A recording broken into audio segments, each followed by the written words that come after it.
Derek Hollis grabbed Marcus Carter by the collar in front of 200 people and laughed in his face. "Look at this guy," he said loud enough for the whole room to hear. They let the janitor in. The crowd went quiet. Marcus didn't move, didn't flinch, didn't say a word. He just looked at Hollis calm, still the way a man looks when he's not deciding whether he can destroy you, but whether you're worth the energy. Hollis laughed harder, turned to his guys. "One punch. That's all I'd need. One punch." That's when Lieutenant Emma Reyes stepped forward. She put herself between them, looked Hollis dead in the eye, and said 4 words that stopped the entire room cold. "You have no idea." Nobody laughed after that, because she knew something every single person in that building didn't. The man Hollis just grabbed by the collar, he had once kept an entire SEAL team alive for 6 hours behind enemy lines alone, wounded, and completely cut off from command. Drop your city in the comments. I want to see how far this story travels. And if this one hits subscribe, you will not want to miss what happens next. Marcus Carter arrived at the charity event the same way he arrived everywhere, 10 minutes early and completely alone. He wore a navy blue jacket that had seen better days. The kind of jacket that had been washed so many times, the color had faded from dark to something closer to gray around the shoulders. His boots were clean, but scuffed. His slacks were pressed, but they weren't new. He had ironed them himself that morning, standing in the small kitchen of his apartment, while his 9-year-old daughter Lily watched cartoons on the couch behind him, still in her pajamas, a bowl of cereal balanced on her knee. "Daddy, do you have to go tonight?" she had asked, not looking up from the screen. "Yes, baby." "Will you be back before I fall asleep?" He had set the iron down and looked at her. Really looked at her the way he did every morning and every night, like he was memorizing her face all over again. "I'll be back," he said. "I promise." She had looked up at him, then studied him with those serious brown eyes that were too old for a 9-year-old's face, and nodded once, like she was accepting the terms of a contract. "Okay," she said. "Mrs. Patterson next door said she'd bring me cookies." Marcus had smiled. "Then I better hurry home before you eat all of them." That was the last easy moment of his evening. The Naval Station, San Diego Charity Gala, officially titled Honoring Those Who Serve a Military Family Fundraiser, was held in the main reception hall on base, a high-ceilinged room that had been decorated with American flags, unit banners and round tables covered in white linen. The event raised money for military families in financial hardship. Ironic, Marcus thought as he signed in at the front table and accepted a name badge, considering he was probably one of those families. He found a seat near the back. Not because he was shy, not because he lacked confidence. He sat in the back because he had spent enough years in rooms full of armed men to know that the back gave you the best view of everything happening in front of you. Old habits. They didn't leave just because the mission ended. He accepted a glass of water from a passing server, set it on the table, watched the room fill up around him. There were Army officers in dress uniform, a cluster of Marine NCOs by the bar, a few Air Force pilots grouped near the windows, and scattered throughout the room wearing civilian clothes, but carrying themselves in that unmistakable way, the way men carried themselves when their bodies had been trained to be weapons, were special operations soldiers, Rangers, Green Berets. A few men he didn't recognize but could read in a single glance. He recognized the type because he used to be one. Used to be. He took a sip of water. The trouble started at the bar.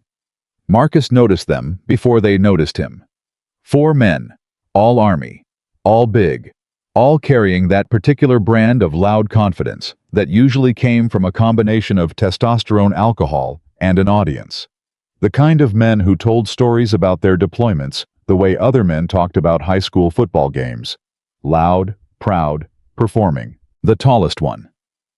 Marcus would later learn his name was Sergeant First Class. Derek Hollis was in the middle of a story that had the other 3 laughing so hard they were bracing themselves against the bar. Hollis was maybe 35, built like a linebacker with a jaw you could sharpen knives on and a voice that carried across the room like a foghorn. Marcus paid them no particular attention. I was watching a little girl near the entrance. Someone's daughter, maybe 6 years old, holding a small American flag and looking overwhelmed by the noise and the crowd. He watched her scan the room with wide, uncertain eyes, searching for a familiar face. He watched the exact moment she found her father, a young sergeant crouching down 20 feet away with his arms open wide, and he watched her run to him. He watched the sergeant catch her and hold her like she was the most important thing in the world, which Marcus knew she was. "Hey!" The voice came from beside him. He turned. One of Hollis's group, shorter than the others, with a thick neck and a smile that was trying too hard, had dropped into the chair next to him. "You're the maintenance guy," the man said. It wasn't a question. "Saw you fixing the pipes in Building C last week." "Probably," Marcus said. "What branch?" Marcus looked at him calmly. "Navy." "Active?" "No." "What did you do?" There was a pause. Not a long one. Just enough for Marcus to make a decision that he'd made 1,000 times before in 1,000 different rooms. "Maintenance," he said. The man laughed a short, sharp sound and leaned back in his chair. "Right," he said. "Maintenance." I didn't walk away. He just turned toward his friends at the bar, and Marcus watched him say something he couldn't hear, and he watched all four of them look in his direction, and he watched the particular way they laughed. He turned back to his water. It was Lieutenant Emma Reyes who noticed it first. Emma was standing near the far wall, talking to a female Marine captain named Diane Ortega, when she saw the exchange at the bar. She was 29 years old, with dark hair pulled back tight, and a posture that made her look taller than she was. She had been one of the first women to complete Naval Special Warfare training, not the SEAL program itself, which still excluded women from combat roles at that time, but the specialized instructor track that put her in charge of training SEAL candidates at BUD/S. She had been breaking men for 3 years. Not breaking them the way bullies broke people. Breaking them the way heat shaped metal. She had a gift for seeing things other people missed. She saw Marcus Carter sitting alone at the back table. She saw the way he held his water glass, the way his eyes moved through the room without his head moving, the way he breathed slow, measured, deliberate. The way he sat, not slouched, not stiff, but ready in a way that most people would never recognize unless they knew what to look for. She recognized it. She had spent 3 years teaching men to hold themselves exactly that way. She turned to Diane. "Do you know who that man is, back table, blue jacket?" Diane glanced over. "Never seen him." Emma watched Hollis's group at the bar. Watched the way they were looking at Marcus, now pointing with their chins, saying something that made them laugh again. "Excuse me," she said to Diane. She crossed the room toward the bar, but she stopped at Marcus's table first. "Marcus Carter," she said. He looked up at her, met her eyes directly. No surprise, no performance. "Yes, ma'am." "Lieutenant Emma Reyes. I run the instructor program at BUD/S." She watched his face carefully. Something shifted in his expression. Not much, just a slight adjustment around the eyes, the kind of recognition that he was trying to keep neutral. "Heard of you," he said. "I've heard of you too," she said quietly. He held her gaze for a moment. Then he looked back at the room. "Sit down," he said. Not an order, not an invitation exactly, more like a statement about what was going to happen next. She sat. "I don't want trouble tonight," he said. "I know," she said, "but I think trouble might want you." They both looked toward the bar. Hollis was looking at them now, not hiding it. Arms crossed, chin up, with the specific expression of a man who had decided that something entertaining was about to happen, and he was going to make sure it did. "That's Derek Hollis," Emma said. "Ranger, 3 tours. He's got an ego the size of a parade ground and about half the self-awareness." "I've met that type," Marcus said. "He's been asking around about you. Saw you working on the HVAC last week and made a joke to his CO about the maintenance staff getting an invitation to the gala." Marcus said nothing. "I just wanted you to know," Emma said. "I appreciate it," Marcus said. "But I'm not here to have a confrontation." "Neither am I," Emma said. "I'm here because I've read your service record." Marcus went very still. He was quiet for a long moment. Then, "Most of that's classified." "Most of it," she agreed. "Not all of it." He looked at her again. Really looked at her this time. Studying her the way she'd been studying him. "What do you want, Lieutenant?" "Nothing tonight," she said. "I just wanted you to know that not everyone in this room is blind." She stood up. "Enjoy the event, Mr. Carter." She had made it 6 steps when Hollis intercepted her.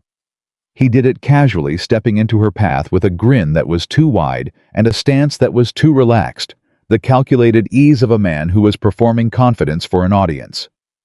"Lieutenant Reyes," he said with a slight emphasis on lieutenant that managed to be both a greeting and a dismissal at the same time. "Didn't know you were a fan of maintenance crews." Emma stopped. She looked at him the way she looked at Bud's candidates who showed up to day one of training with too much swagger. She gave them exactly 2 days before the ocean took it away. "I'm a fan of people worth my time," she said. Hollis smiled wider. Behind him, his 3 friends had drifted over. The room was starting to pay attention, the subtle sideways attention that social events developed when the air changed and people sensed that something was shifting. "You know who that guy is?" Hollis said, nodding toward Marcus's table. "Yes," Emma said. "He's the man who fixes the toilets on base." Hollis said it loudly, loudly enough to carry. "Single dad, works 2 jobs, real American hero." The 3 men behind him laughed. Emma didn't blink. "And you," she said. "What are you?" Hollis's smile cooled slightly. "SFG, Ranger, 3rd Special Forces Group. 3 deployments too." "I know what your jacket says," Emma said. "I asked what you are." Silence. Brief but total. Hollis recovered quickly. Men like him always did. "I'm the guy who's wondering why a Navy instructor is walking across the room to sit with the maintenance man at a special operations gala." "Because," Emma said, "in my experience, the most interesting people in any room are usually the ones other people aren't looking at." She started to walk past him. "That right," Hollis called after her. "Hey Reyes, I'm just saying, there are real warriors in this room tonight. The man can barely tie his boots without looking tired." Emma stopped. She turned around slowly. The room was definitely watching now. "You know what your problem is, Sergeant," she said. Hollis spread his hands. "Enlighten me." "You've confused loudness with strength your entire career," she said. "And no one's ever corrected you because you've always been the loudest person in the room." Hollis stepped toward her, not aggressively, but definitely closing the distance. "With respect, Lieutenant, I don't know what that man did or didn't do, but he showed up to a military event wearing a jacket from Goodwill, and he flinched when I looked at him." "He didn't flinch," Emma said. "He dismissed you. There's a difference. You just don't know what it looks like." Hollis laughed a short, hard sound. "Okay. So if he's so impressive, what did he do? What's his big classified secret?" He made air quotes around classified. "Because from where I'm standing, he's a tired man eating free food at an event he wasn't supposed to be invited to." The room was very quiet now. Marcus had not moved from his table. I was watching his water glass, still in his hand, his expression completely unreadable. Emma made a decision. Not an impulsive one. A calculated one. She had been making calculated decisions since she was 22 years old and running drowned candidates through surf torture at 4 in the morning. She knew exactly what she was doing. "Marcus," she called across the room. He looked at her. "Would you come here for a moment?" He stood up slowly, not theatrically, not reluctantly, just slowly, with the controlled, unhurried movement of a man for whom every action had a purpose. He walked across the room. He didn't look at Hollis or his group. He didn't look at the crowd that had formed. He looked at Emma, and then he stopped beside her, and he waited. "This is Sergeant First Class Hollis," Emma said. "He has some concerns about your credentials." Marcus looked at Hollis for the first time. It was a very particular kind of look. Not aggressive, not intimidated, not impressed. Just observational. Like a doctor looking at an X-ray. Clinical. Precise. Seeing things that weren't immediately obvious to anyone else. Hollis met his eyes. And held them. To his credit, he held them. But Marcus had stared down men who'd pointed rifles at him. Men who hadn't slept in 72 hours. Men who were screaming. Men who were silent in the specific way that preceded violence. Hollis blinked first. He covered it immediately, but he blinked first. And Marcus saw it, and Emma saw it, and at least 2 people near the front of the crowd saw it too. "Look," Hollis said with the tone of a man recalibrating, "I don't have a problem with you personally. I just at an event like this the people in this room have done real things. And I don't know your story." Marcus was quiet for a moment. Then he said, "That's fine. You don't need to." "No, I think I do," Hollis said. His voice had a new edge, the edge that came from embarrassment, which was always more dangerous than arrogance. "Because the lieutenant here is acting like you're some kind of ghost operator, and you're standing there in a Walmart jacket, and I've got 3 tours with—" "I know," Marcus said quietly. Hollis stopped. "I know about your 3 tours," Marcus said. "I know about the Panjshir Valley. I know about the Kandahar raid in 2009. I know about the 2 Silver Stars." He paused.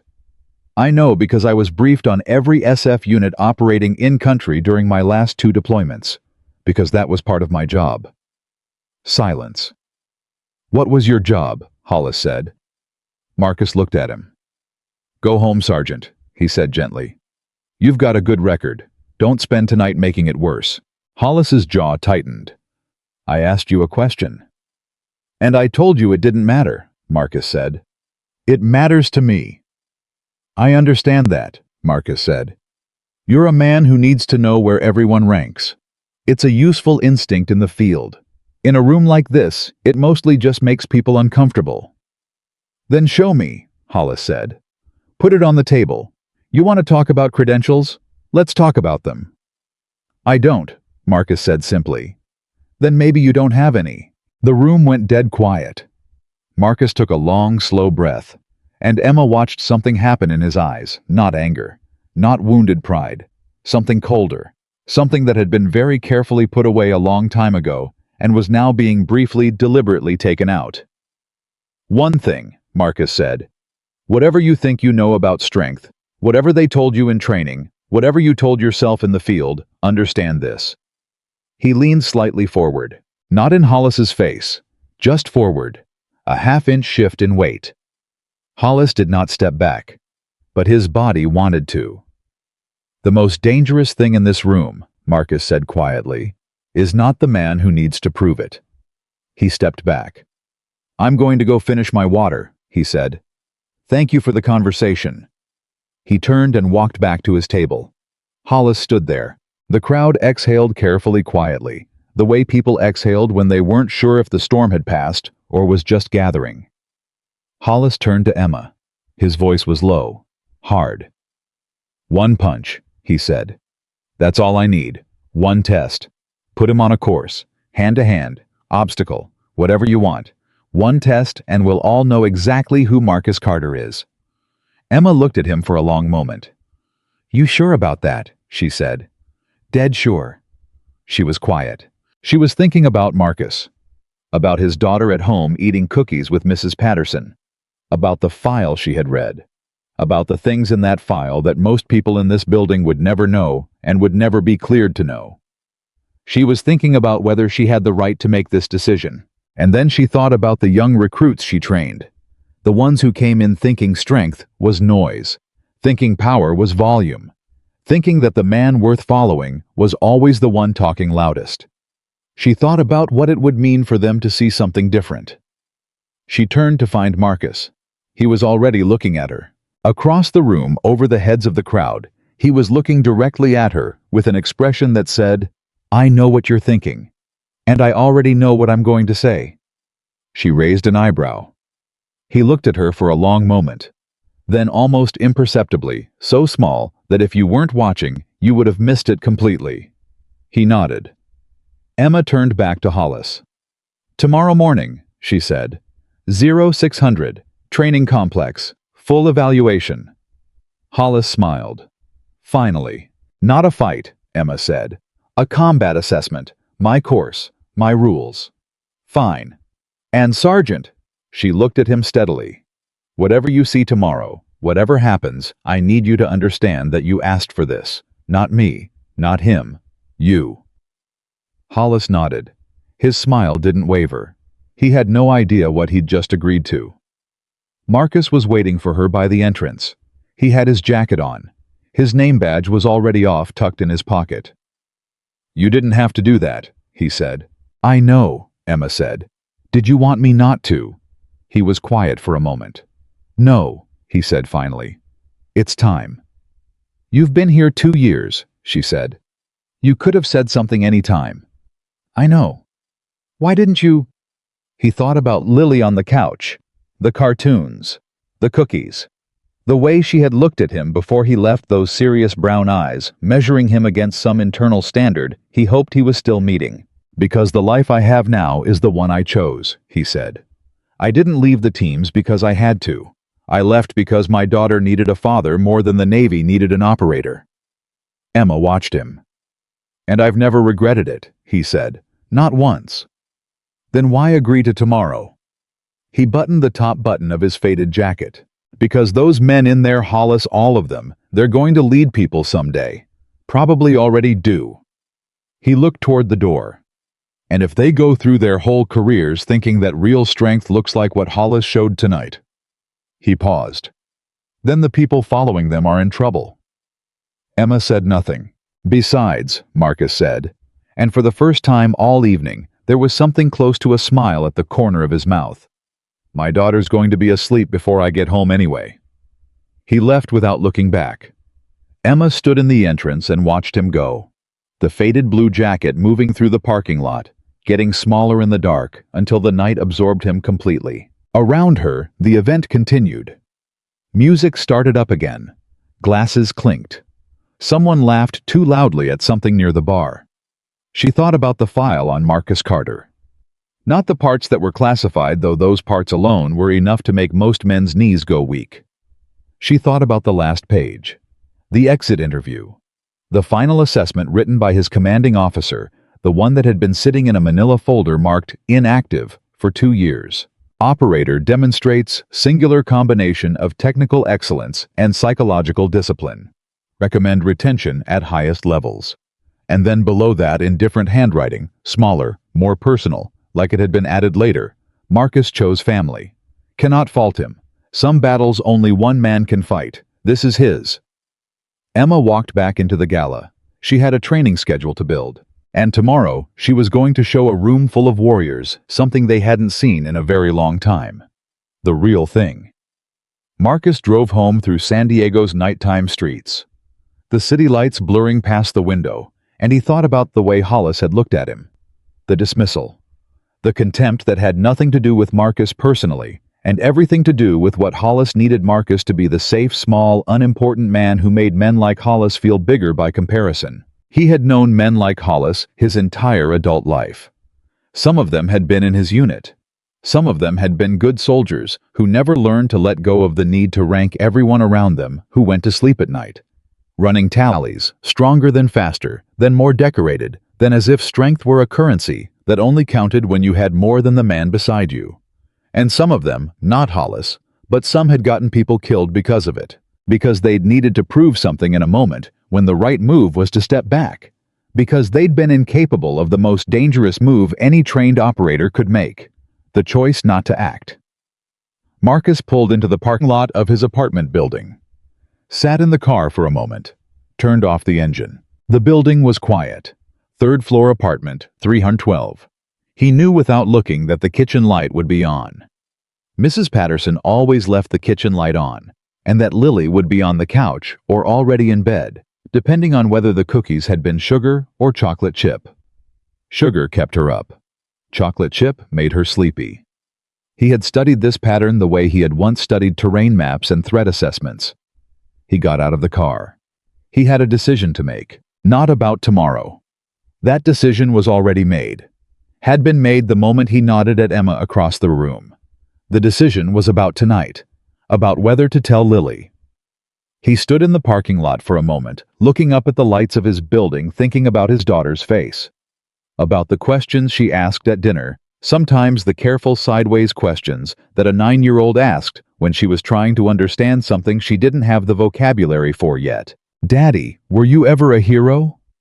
He had been making spaghetti when she asked it, stirring the sauce with his back to her, watching the steam rise. Every dad is a hero to his kids, he had said. No, she had said very seriously. I mean a real hero, like in the movies. Did you ever do something like that? He had set down the spoon, turned around, looked at her. I did my job, he said, a long time ago, and then I got a better job. What job? He had crossed the kitchen and crouched down so they were eye level.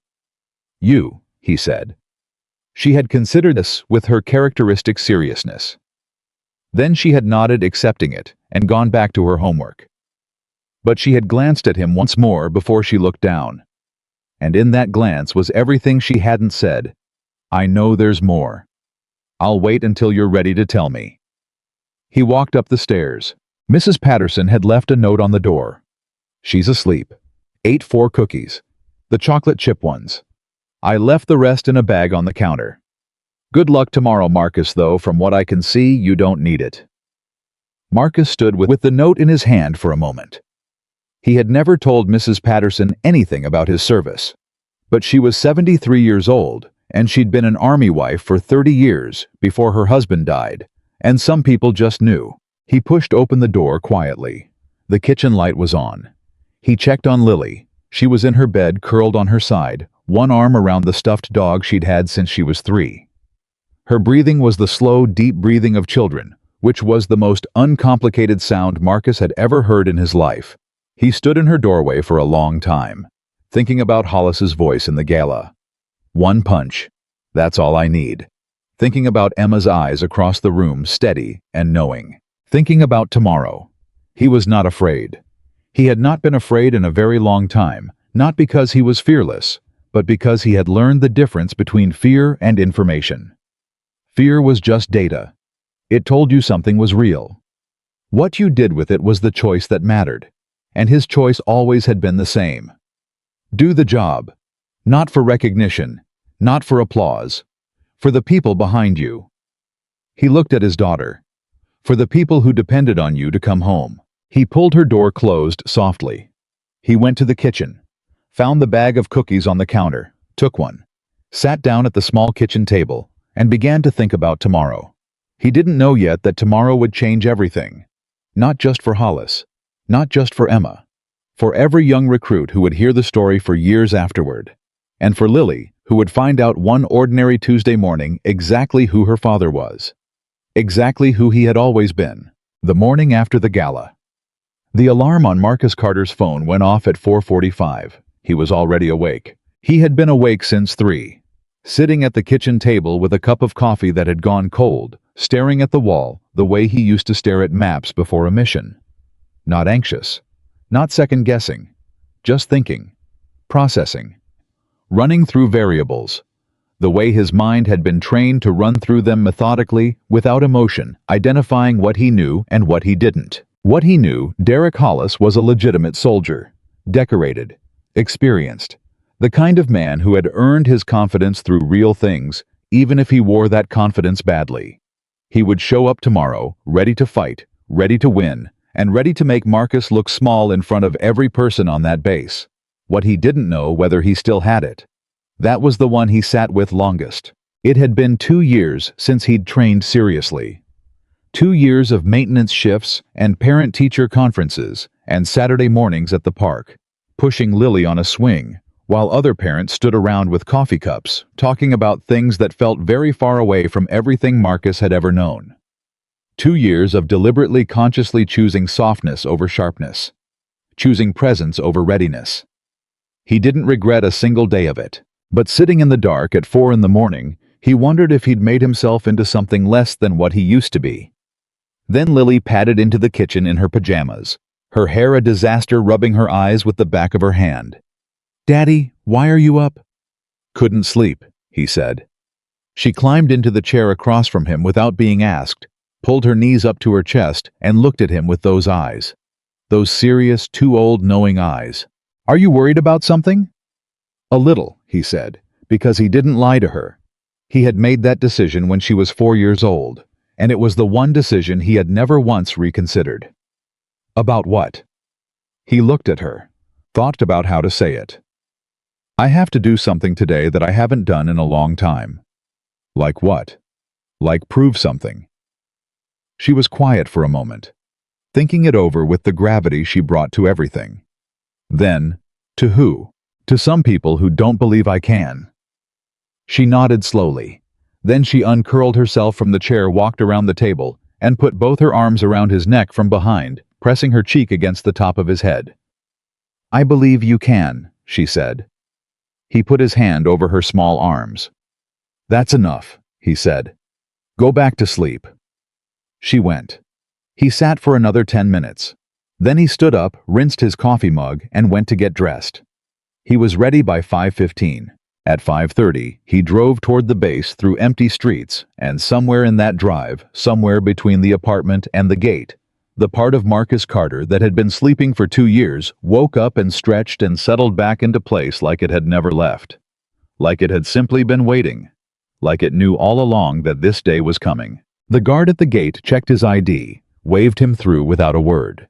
Marcus drove toward the training complex, and when he parked and stepped out of the car into the cold pre-dawn air, he stood still for a moment and breathed. In through the nose, out through the mouth. 3 counts in, 4 counts out. Combat breathing. He hadn't done it in 2 years, and it came back in 3 seconds. Some things you couldn't train out of yourself. He walked toward the lights. Emma Reyes was already there. She was standing at the edge of the training area in cargo pants and a base-issue jacket, holding a clipboard and a cup of coffee, talking to a young petty officer who was setting up equipment at the far end of the course. She saw Marcus come through the gate and crossed to meet him. You're early, she said. Always, he said. She looked at him carefully, the way she always looked at people reading things, in the way they stood and moved, that most people never bothered to check. Whatever she saw, she nodded slightly, as if confirming something she'd already suspected. How'd you sleep? She said. Fine. She raised an eyebrow. 4 hours, he said. Same, she said. I was building the assessment protocol until midnight. She handed him a single sheet of paper. I want you to see this before Hollis arrives. No surprises on your end. He read it. It was thorough. 5 stages. Physical, technical, tactical decision-making under pressure and hand-to-hand. Not a competition, not a showdown. A genuine combat evaluation of the kind run on senior candidates before assignment to Tier 1 units.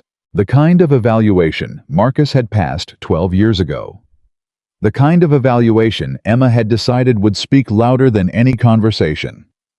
This is a real assessment, Marcus said. Yes, Emma said. Not designed to make me look good. No, she said. It's designed to show exactly what's there. If you've lost a step, it'll show. If you haven't, she paused. It'll show that too.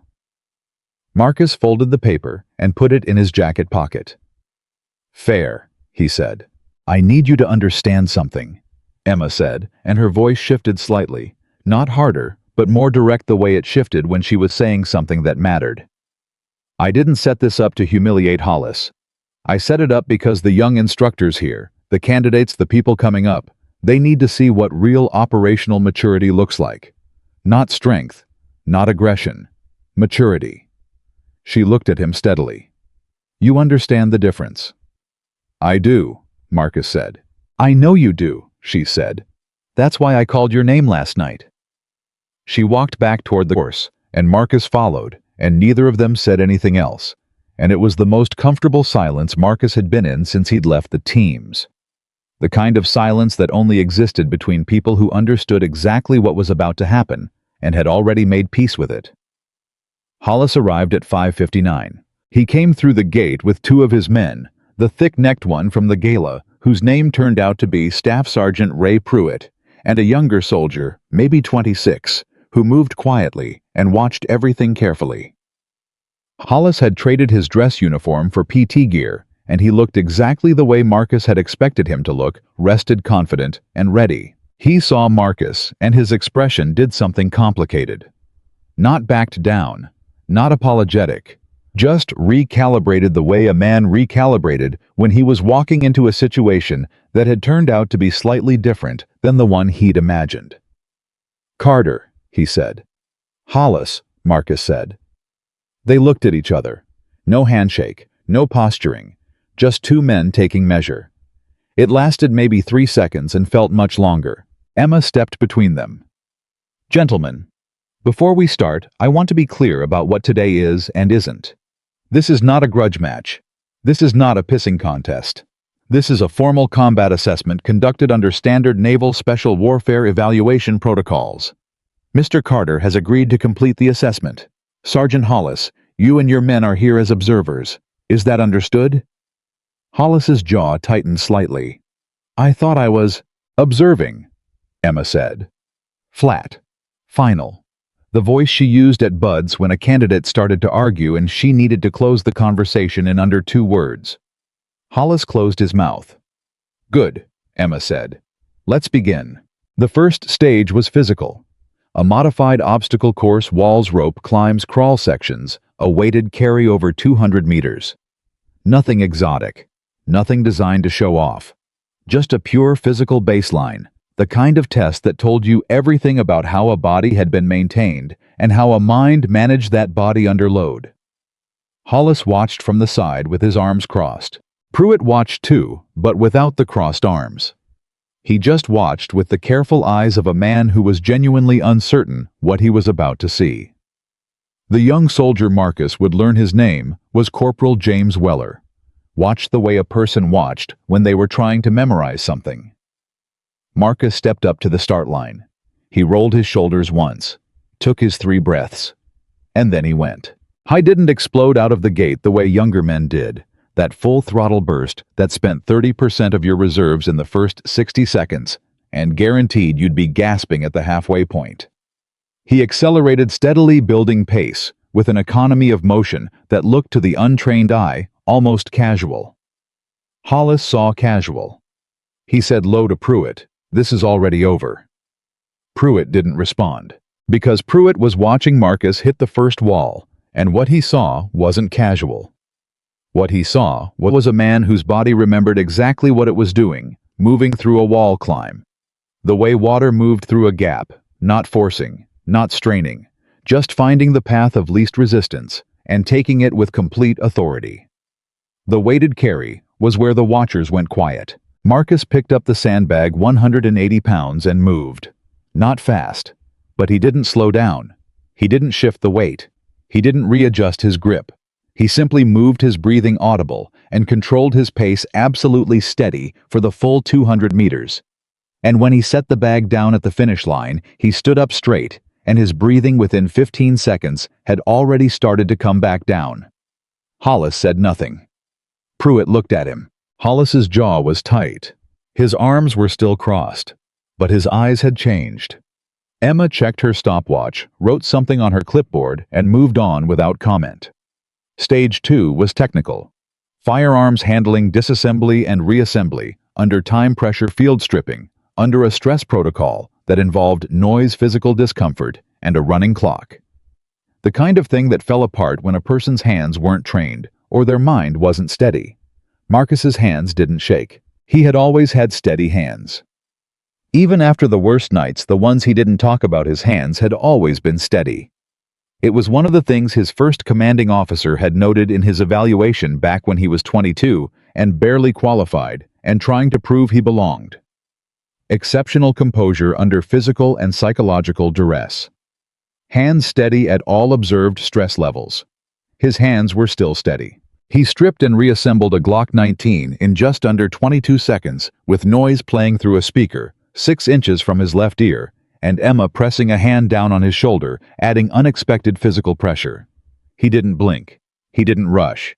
He worked the way he had always worked, with the focused, deliberate efficiency of someone who had done this so many times that the procedure had become something below conscious thought. Not something that lived in his hands, the way language lived in a person's tongue. When he set the assembled weapon down and looked up, young Corporal Weller, who had been watching from the corner without a word, exhaled loudly, like he'd forgotten to breathe. Hollis noticed. He looked at Weller sharply, and Weller straightened and looked away. But the exhale was already out there, hanging in the air, and everyone had heard it. Stage 3 was tactical. A scenario-based decision exercise in a controlled environment. A simulated room entry hostage presence, multiple threat actors, time pressure. Not a shooting drill. A thinking drill. The kind of exercise designed to surface how a person processed information under stress.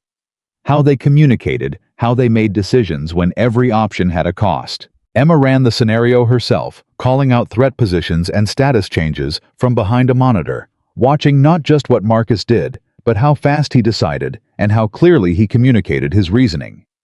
He talked through the entire scenario in a low, clear voice, not narrating for the audience.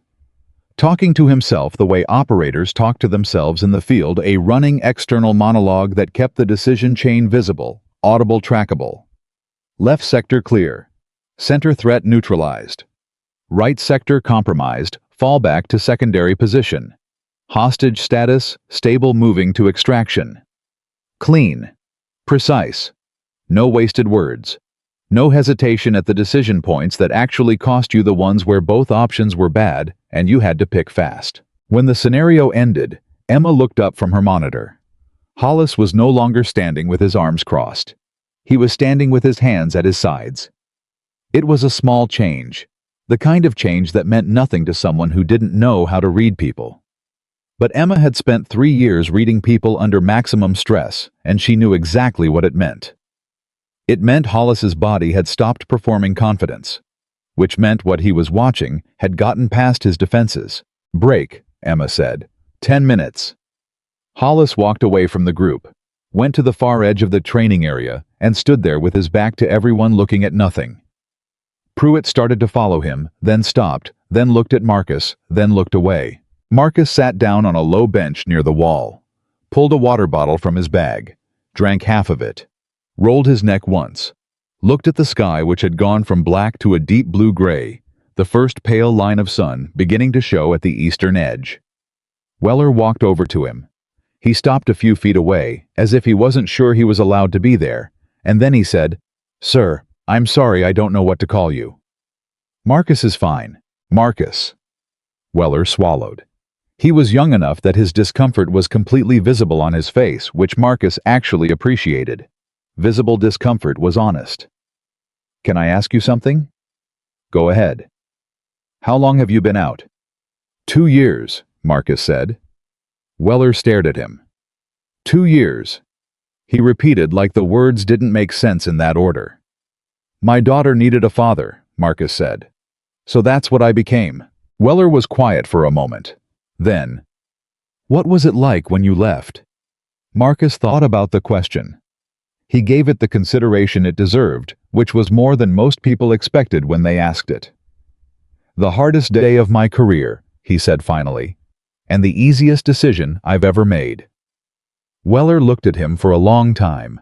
Then he nodded once, the way young men nodded when they'd been told something they weren't ready to fully understand, but knew they'd need someday. "Thank you," he said. He walked back to his position. Marcus finished his water. The break ended. Stage 4 was the one Emma had designed specifically for this. Not physical, not technical, not tactical, psychological. She called it the pressure conversation. And it was exactly what it sounded like. She sat Marcus down at a table across from a trained evaluator, a Navy psychologist named Dr. Linda Park, who worked with special operations candidates, and they talked. About stress, about loss, about failure, about the moments when you'd made the wrong call and people had paid for it, about what it felt like to carry that. It wasn't an interrogation. It wasn't therapy.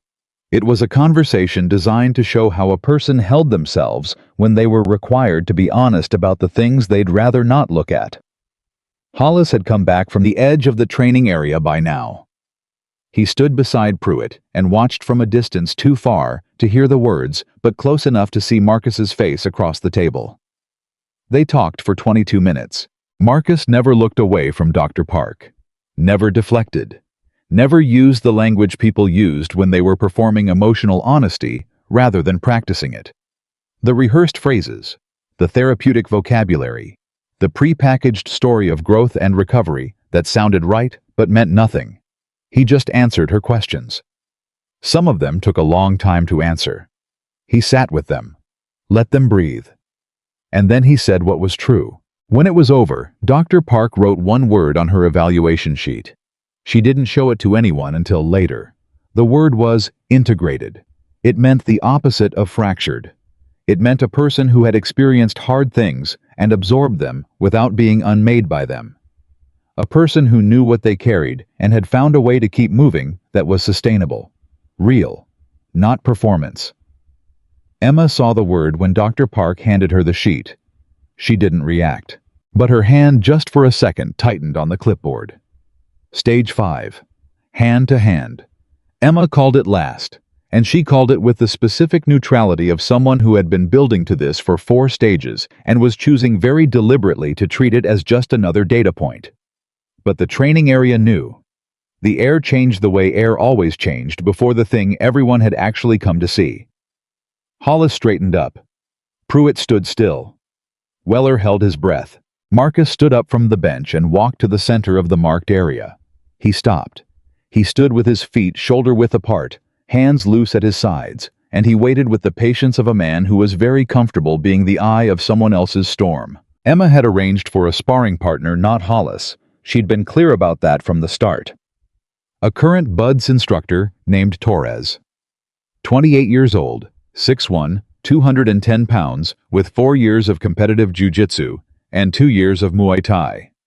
Young, fast, legitimately dangerous. Torres stepped into the area and nodded at Marcus. Marcus nodded back. Full contact, Emma said. Standard rules. This is not a street fight. It is a controlled combat evaluation. Torres, your job is to bring your full capability. Marcus, yours is the same. She looked at both of them. Go on my count. She counted to 3. Torres moved first. How was fast? Faster than Marcus had expected, which was a good sign. It meant he wasn't holding back. Wasn't giving Marcus the soft version out of some misplaced respect for the older man. He came in hard with a combination that was technically clean and genuinely dangerous. And if it had landed the way it was designed to, the conversation would have been over in the first 15 seconds. It didn't land. Marcus moved. Not backward. Sideways and slightly forward, a fraction of a second before the strike arrived, using Torres's momentum instead of fighting it, redirecting, and suddenly Torres was in a position he hadn't planned to be in and had to recover fast. He recovered fast. He was good. But Marcus had fought men in conditions that Torres had only read about, and the specific thing that happened to a person's body and mind when they had done that, when they had been in actual life or death engagements, where the wrong half-second cost. Someone everything was that they developed a kind of operational patience that couldn't be manufactured or simulated. They stopped reacting to what they saw. They started reacting to what was coming. Marcus slipped 2 more strikes. Took 1 glancing blow to the ribs that was hard enough to sting and acknowledged it internally without giving it anything else. Torres changed his approach, switched from striking to a grappling attempt, trying to use his youth and his weight. For 3 seconds, they were in close, and those 3 seconds were hard. Torres was strong, fresh, motivated. He had something to prove to the room full of people watching him, and that motivation was real energy in his body. Marcus had nothing to prove. That was the difference. That had always been the difference. He used those 3 seconds to read Torres completely, weight distribution, grip strength, instinctive, left side dominance, the slight tell in his hips before he committed to a move, and in the 4th second, he acted on everything he'd just learned. 1 movement. Precise. Controlled. Using just enough force to accomplish exactly what needed to happen and not 1 pound more. Torres went down. He was back on his feet in 4 seconds, which told Marcus he hadn't been hurt, just put there. And Torres's expression when he was back on his feet was one of the things Marcus would remember about the morning. Because it wasn't anger. It wasn't embarrassment. It was respect. Clean, uncomplicated professional respect. Torres nodded at him. Marcus nodded back. Assessment complete, Emma said. The training area was completely silent. Hollis was not standing the way he'd been standing an hour ago. His arms were at his sides. His chin was level, not raised. His face had gone through several things in the last few minutes and had arrived somewhere that wasn't defeat exactly, but was something adjacent to it. Something more honest. He walked forward. He stopped 6 feet from Marcus, and Marcus waited. "I need to know," Hollis said. His voice was different. Still Hollis, still direct, still carrying that Rangers-shaped confidence in its bones, but different, quieter, real. "What unit?" Marcus looked at him for a moment. "SEAL Team 6, he said. The silence that followed was the kind of silence that only happened when a room full of elite soldiers heard something that recalibrated every assumption they'd been operating on. SEAL Team 6, the Naval Special Warfare Development Group, the Tier 1 direct action unit that the Army's Delta Force had been mirrored on, the unit whose missions didn't appear in newspapers, whose members' names didn't appear on plaques. Pruitt closed his eyes for a second. Not dramatically. Just closed them, processed. Something opened them again. Weller had gone completely still. Hollis stood there. And then something happened that Marcus hadn't expected. Hollis's face, the face that had been performing confidence in one form or another since the moment they'd met, stopped performing. What was underneath wasn't weakness. It was something closer to shame. Real shame. The kind that came not from being outmatched physically, but from understanding suddenly and completely what he'd actually done the night before. Who he'd grabbed by the collar. What he'd said. In front of how many people? His jaw moved twice before words came out. "I owe you an apology," he said. It wasn't a speech. It wasn't a performance. It was just a sentence said plainly by a man who had decided to say it. Marcus looked at him for a long moment. "I know," he said. Hollis nodded. Held out his hand. Marcus looked at the hand. Then he took it. They shook once. Firm. Brief. Emma watched it happen from across the training area, and she felt something in her chest that she would have had trouble naming precisely, but that had something to do with why she had gotten into this work in the first place. Not the combat. Not the physical challenge. The moment when a person chose to be better than their first instinct. Both of them. Hollis for saying it. Marcus for accepting it. She made a note on her clipboard that had nothing to do with the assessment protocol. Then Hollis said, "Your daughter, you work 2 jobs for her." "Yes," Marcus said. Hollis nodded slowly. "My father worked 2 jobs. Never once heard him complain." He paused. "I spent a lot of years thinking that wasn't enough. That he should have been more, done more, been—" He stopped, looked at the ground for a second.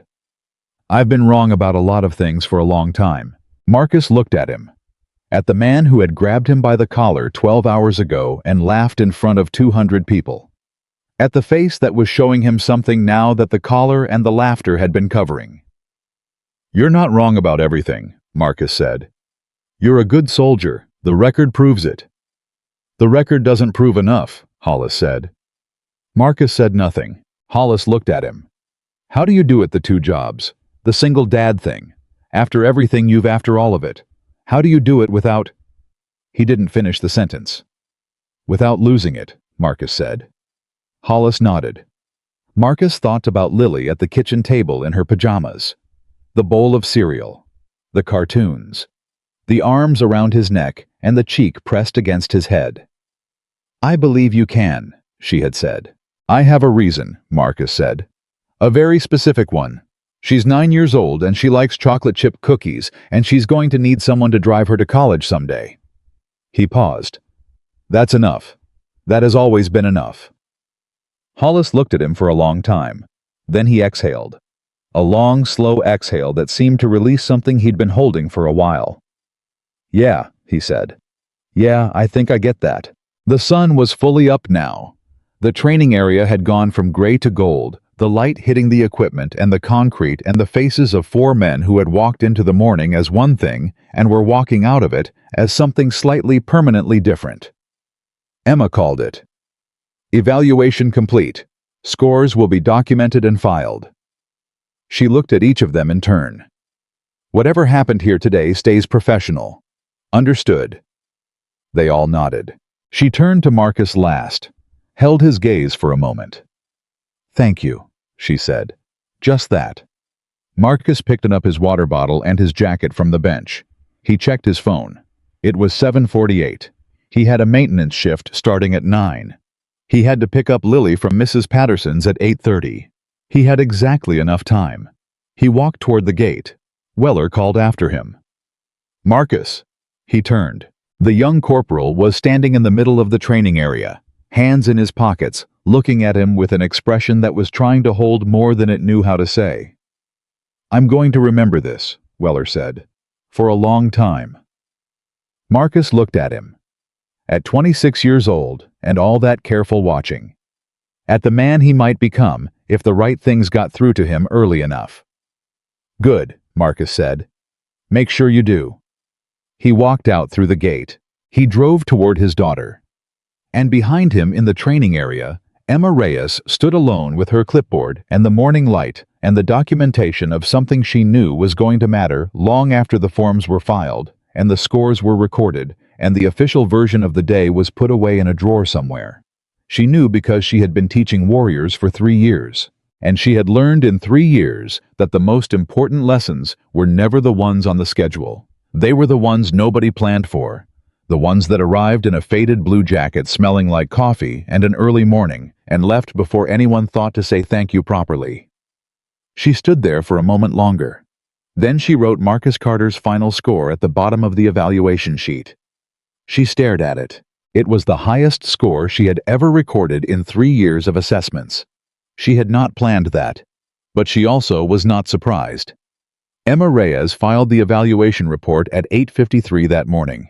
She filed it through standard channels, flagged as a routine performance documentation, and sent copies to 3 people. Her direct supervisor, Commander Ray Alcott, the base training coordinator, and the Naval Special Warfare Administrative Office that kept records on former operators living within base jurisdiction. She wrote the cover memo in 12 minutes, choosing every word with the specific care of someone who knew that what they were writing would be read by people who understood exactly what the numbers meant. She did not exaggerate. She did not editorialize. She simply recorded what had happened in the order it had happened with the scores attached. Then she sent it. Then she sat back in her chair and drank the last of her cold coffee and thought about what came next. She didn't have to wait long to find out. Commander Alcott called her at 9:47. "Reyes." His voice had that particular texture it got when he was controlling a strong reaction. She had heard it twice before. Once when a candidate had broken a base record. Once when a training accident had nearly turned fatal. "I'm looking at your evaluation report." "Yes, sir." "Marcus Carter." "Yes, sir." A pause. Long enough that Emma checked her phone to make sure the call was still connected. "These scores are accurate," Alcott said. "To the decimal point, sir." Another pause. "He's a maintenance worker, Reyes." "He was an operator, sir. SEAL Team 6, 7 years active. He chose to leave." The silence on the other end of the line was the kind of silence that happened when someone was recalculating. Rapidly. She could almost hear the gears. "Why didn't anyone know this?" Alcott said. "Because he didn't tell anyone," Emma said. "And apparently nobody looked." "I'm looking now," Alcott said quietly. He hung up. Emma set her phone down. She had known Commander Alcott for 3 years. She knew what that tone meant and what that phone call was the beginning of. She knew it the way she knew weather, not because she could see it yet, but because she could feel the pressure changing. Something was about to shift. For Marcus Carter, and for everyone around him, something was about to shift. She just hoped he was ready for it. Marcus was elbow deep in a ventilation unit in Building D when his phone rang at 10:15. He wiped his hands on a shop rag, checked the screen, and felt something in his stomach go still. It was a base internal number he didn't recognize. He let it ring once more. Then he answered. "Carter." "Mr. Carter, this is Commander Ray Alcott. I'm the Training Operations Director here at Naval Station San Diego. I understand you completed an evaluation with Lieutenant Reyes this morning." "I did," Marcus said. "I'd like to speak with you. My office. 1100 hours if you're available." Marcus looked at the ventilation unit, at the shop rag in his hand, at the work order clipped to the wall beside him with 3 more items listed below the one he was currently working on. "I'll need to let my supervisor know," he said. "I've already spoken to him," Alcott said. "He's aware." Marcus stood very still for a moment. 1100, he said. Thank you, Mr. Carter. The call ended. Marcus stood in the mechanical room for a full minute without moving. Then he folded the shop rag, set it on the edge of the unit, and went to wash his hands. He was at Alcott's office at 10:55. Alcott was a trim man in his mid-50s, with silver at his temples, and the posture of someone who had spent 30 years being the straightest thing in whatever room he entered. He stood when Marcus came in, which Marcus noted, and he extended his hand immediately, which Marcus also noted. Marcus Carter, Alcott said, and the way he said the name carried a weight that told Marcus the man had spent the last hour reading things. Commander, Marcus said. They sat. Alcott folded his hands on the desk. I'm going to be direct with you, Alcott said. Because I have the sense that's what you'd prefer. It is, Marcus said. Your evaluation scores this morning are, and I say this having reviewed a great many evaluations in this building over the last 15 years, extraordinary. Not good. Not impressive. Extraordinary. The kind of scores we use as benchmarks. Alcott looked at him steadily. And yet for 2 years you've been working maintenance on this base, and as far as our records show, nobody in a command position knew who you were. I didn't volunteer it, Marcus said. No, Alcott said. You didn't. And I want to understand why. Marcus looked at the man across the desk. He took his time. Not to be theatrical about it. He just believed that some questions deserved a real answer, and a real answer required a moment to locate itself. When I left the teams, he said, my daughter was 7 years old, and she had just lost her mother. My wife. Cardiac event. Completely without warning. He paused. She needed a father. A present one. A consistent one. Not a man whose career demanded everything and left nothing behind. He looked at Alcott directly. I chose her, and I would make the same choice today. Alcott was quiet. I didn't disappear to hide, Marcus said. I disappeared because what I was doing mattered more than what I'd been doing. To her. To me. He paused again. I didn't think it was anyone else's business. Alcott nodded slowly. I understand that, he said, and I respect it. What I'm here to ask is whether it still needs to be that way. Marcus said nothing. Marcus said nothing. I'm not asking you to go back to the field, Alcott said. You're out. That decision was yours, and it stands. What I'm asking is whether you'd consider a different role here. Mentorship. Instruction. Something that uses what you have without requiring you to be anything other than what you've already chosen to be. He leaned forward slightly. A father who happens to know things that could change the trajectory of a lot of young careers. Marcus sat with that. The room was quiet, except for the distant sound of base activity coming through the walls. Engines. Voices. The ordinary noise of a military installation going about its morning. He thought about Lily. He thought about Weller.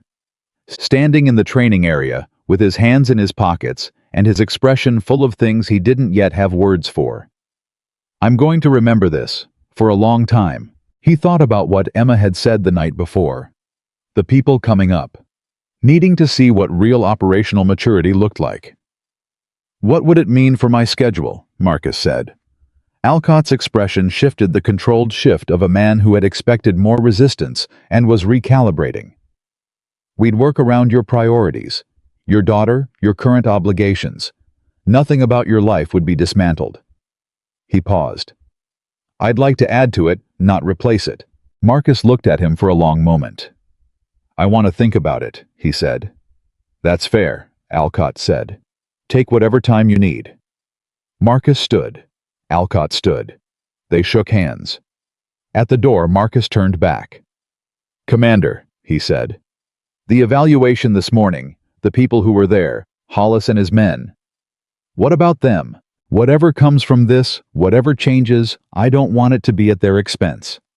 Hollis said something to me this morning that I think he needed to say for a long time. The right response to that isn't to use it against him. Alcott studied him for a moment. Understood, he said. Marcus nodded and walked out. I went back to Building D, put his hands back into the ventilation unit, finished the work order. then the next one, then the one after that. He worked until 2 in the afternoon, with his mind doing two things simultaneously: the detailed, focused work of his hands and the deeper, quieter processing that happened behind it. He thought about the night his wife died, not the event itself. He had made a kind of peace with that over a long time, through the hard and non-linear work that peace after grief actually required. He thought about the week after, the specific week when he had looked at 7-year-old Lily and understood completely, and without the possibility of argument, that the person he needed to become was not the person the Navy needed him to be. He had called his CO from the hospital waiting room. His CO had said, "Take the time you need." He had said, "I need all of it." Silence on the line. Then, "You sure?" "I've never been more sure of anything." Another silence. Longer. And then his CO had said something Marcus had never expected. His CO, who was the toughest man Marcus had ever personally known, who had sent Marcus on missions that didn't appear in any official record, who communicated in facts and objectives, and had never once in 6 years of working together said anything Marcus could identify as personal. That man had said in a quiet voice, "She needs you more than we do. Go." Marcus had gone, and he had never once looked back. Until this week. He was at the school pickup line at 3:15. He sat in his truck and watched the doors. When Lily came out, she spotted him immediately. She always spotted him immediately, had some kind of internal radar for him that he found privately incredible, and she ran to the truck with her backpack bouncing and yanked open the door and climbed in and said without preamble, "How did it go?" He looked at her. "You said you had to prove something today," she said. "How did it go?" He thought about the training area, about Torres going down, about Hollis's hand and Hollis's face and Hollis's voice saying, "I owe you an apology," about Emma's single word on the evaluation sheet that he hadn't seen but would hear about later, about Alcott's office and the question still sitting open inside him. "It went fine," he said. She studied him with those eyes. "Daddy," she said. "What?" "It went better than fine, I can tell." He started the truck. "Chocolate chip or sugar cookies tonight?" he said. She accepted the redirect with the graceful practicality of a child who knew when her father needed a moment. "Chocolate chip," she said. "Obviously." He drove. The call came at 7:23 that evening while Lily was doing homework at the kitchen table and Marcus was washing dishes. He dried his hands, checked the screen. "Emma Reyes. You've already talked to Alcott," she said when he picked up. Not a question. "This morning," he said. "He called me at 4 o'clock, she said. "Asked me about my recommendation." "What did you tell him?" "I told him the assessment spoke for itself." A pause. "Then he asked me personally, off the record." "What did you say?" "I said the best thing that could happen to the young people on this base was for Marcus Carter to be in a room with them on a regular basis." She paused again. "I also said it would have to be entirely your decision, and that if anyone pushed you, I would have a problem with that." Marcus almost smiled. "Thank you." "Don't thank me yet," she said. "There's something else." He waited. "The evaluation report went through standard channels," Emma said, and her voice had changed slightly. Tighter. More careful. "Standard channels means it passed through the administrative office, the one that handles former operator records." She paused. Someone there talked. Marcus went still. "Talk to who?" he said. "I don't know yet. But there are people on this base tonight who know who you are. Not just Hollis and his team. Other people. It spread fast." She paused. "I'm sorry, Marcus. I thought standard channels meant contained.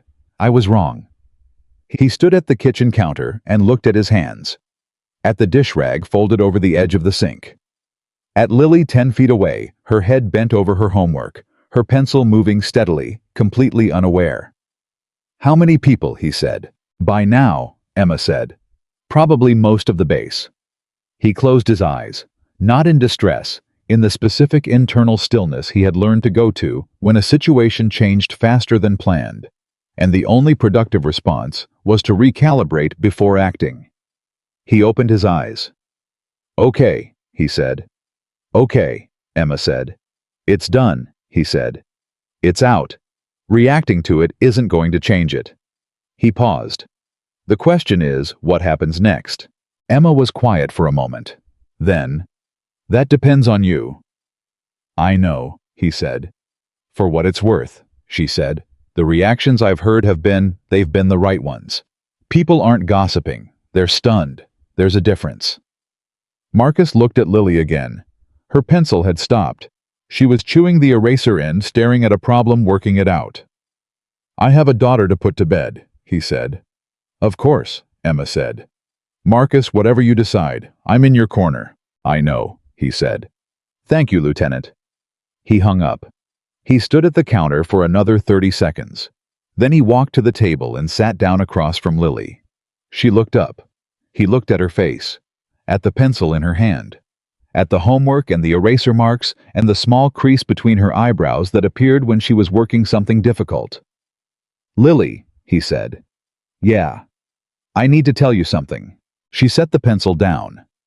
Gave him her full attention immediately, the way she always did when she heard that particular tone in his voice.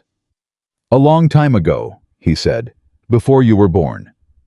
Before I met your mom, I did a different job, a harder one. She was very still. I was a Navy SEAL, he said. Do you know what that is? Yes, she said quietly. I know what that is, he nodded. I was very good at it, he said. And then your mom and I had you, and later when she died, I left that job because you needed me here. Because being your dad was more important to me than anything else I could do. She was watching him with an expression he couldn't completely read. Something complex. Something that was several emotions at once. I know, she said. He stopped. You know, he said. I've known for a long time, she said. Mrs. Patterson told me, and I found a picture in the box in your closet, from when you were in your uniform. She paused. I didn't say anything because you didn't say anything, and I thought you'd tell me when you were ready. Marcus stared at his daughter. At 9 years old, sitting across from him with her homework and her chocolate chip cookies and her serious brown eyes. He had no words for a moment. He had survived things that required words that most people never needed to learn. He had communicated in code and in silence and in the particular language of men who operated in places they couldn't talk about. He had been trained to think clearly under every kind of pressure. His 9-year-old daughter had just made him speechless. I'm not mad, she said quickly, misreading his silence. I'm not mad, Daddy. I understand. You wanted to be my dad, not a hero. And you are. You are both. But you're my dad first. She picked up her pencil. Can I finish my homework now? He looked at her for a long moment. Then he said, Yes, baby. She went back to her homework. I went back to the kitchen and stood at the sink and looked out the window at the apartment parking lot, at the ordinary lights of the building across the way, at the nothing special Tuesday night going on outside. Something in his chest had shifted. Something he hadn't known was locked had quietly, without ceremony, come open. He stood there for a while. Then he picked up his phone and sent a text to Emma. It was 4 words. It said, Tell Alcott I'm in. He set the phone down. He didn't wait for a reply. The next morning, things moved quickly. Alcott's office called at 7 and had paperwork ready by 8. The role was straightforward on paper and enormous in implication: Senior Training Consultant, Naval Special Warfare Readiness Program. Part-time to start. Flexible hours. Lily's school schedule protected. His maintenance supervisor, a good man named Gerald Torres, who had never asked Marcus a single question about his past and had always treated him with a decency Marcus genuinely valued. Gerald shook his hand in the parking lot and said, Took long enough, and went back inside. At 9 o'clock. Marcus walked into the training facility as something other than a maintenance worker for the first time in 2 years. He wore the same worn boots, the same faded jacket. He hadn't gone out and bought something new, hadn't changed anything cosmetic, but the way he walked through that door was different, not more confident.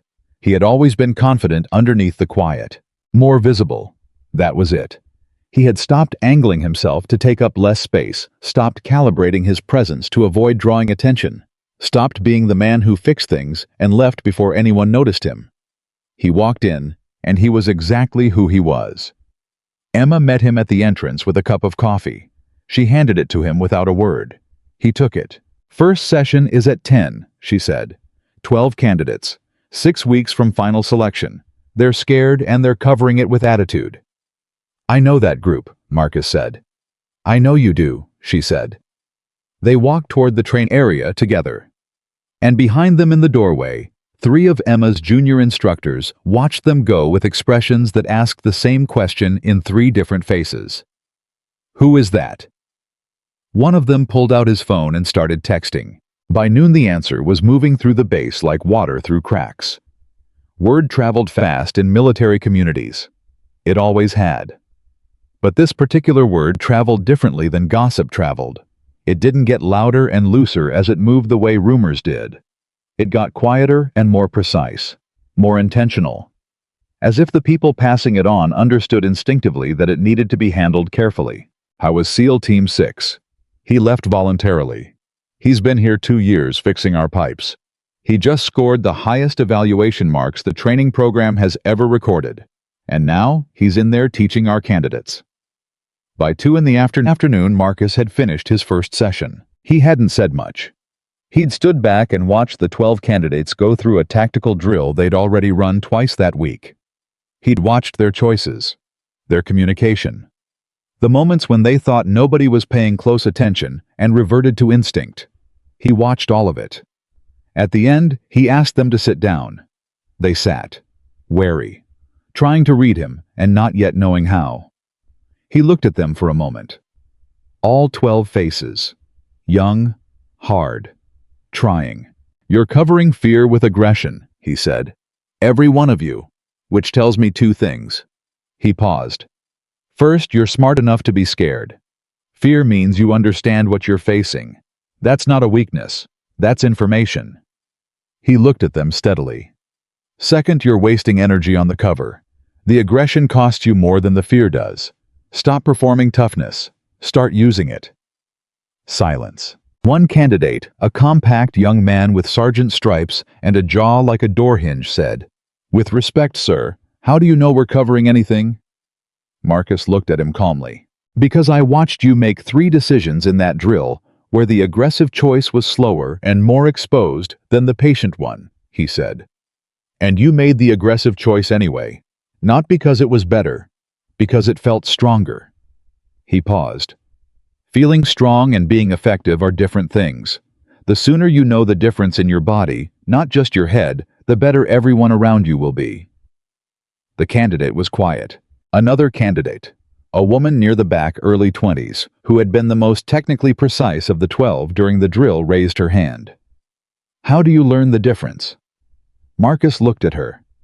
"You pay attention to the people who don't need to perform," he said. "And then you do what they do until it becomes who you are." She nodded once, slowly, like she was writing it somewhere inside her. He let them go at 2:30. They filed out. He stood alone in the training area for a moment, with Emma's voice in his head. "The most important lessons are never the ones on the schedule." He looked at the space around him. The marked floor, the equipment, the ordinary utilitarian everything. It needed to be and nothing. More architecture of a place designed entirely for function. He had spent 2 years in rooms like this fixing the infrastructure. I was still going to do that. He had made that clear to Alcott. The maintenance work stayed. Not because he needed the hours or the income, though he needed both. Because it had given him something he hadn't expected when he'd started. A kind of invisibility that turned out to be a kind of honesty. Nobody performed for the maintenance man. Nobody tried to impress him.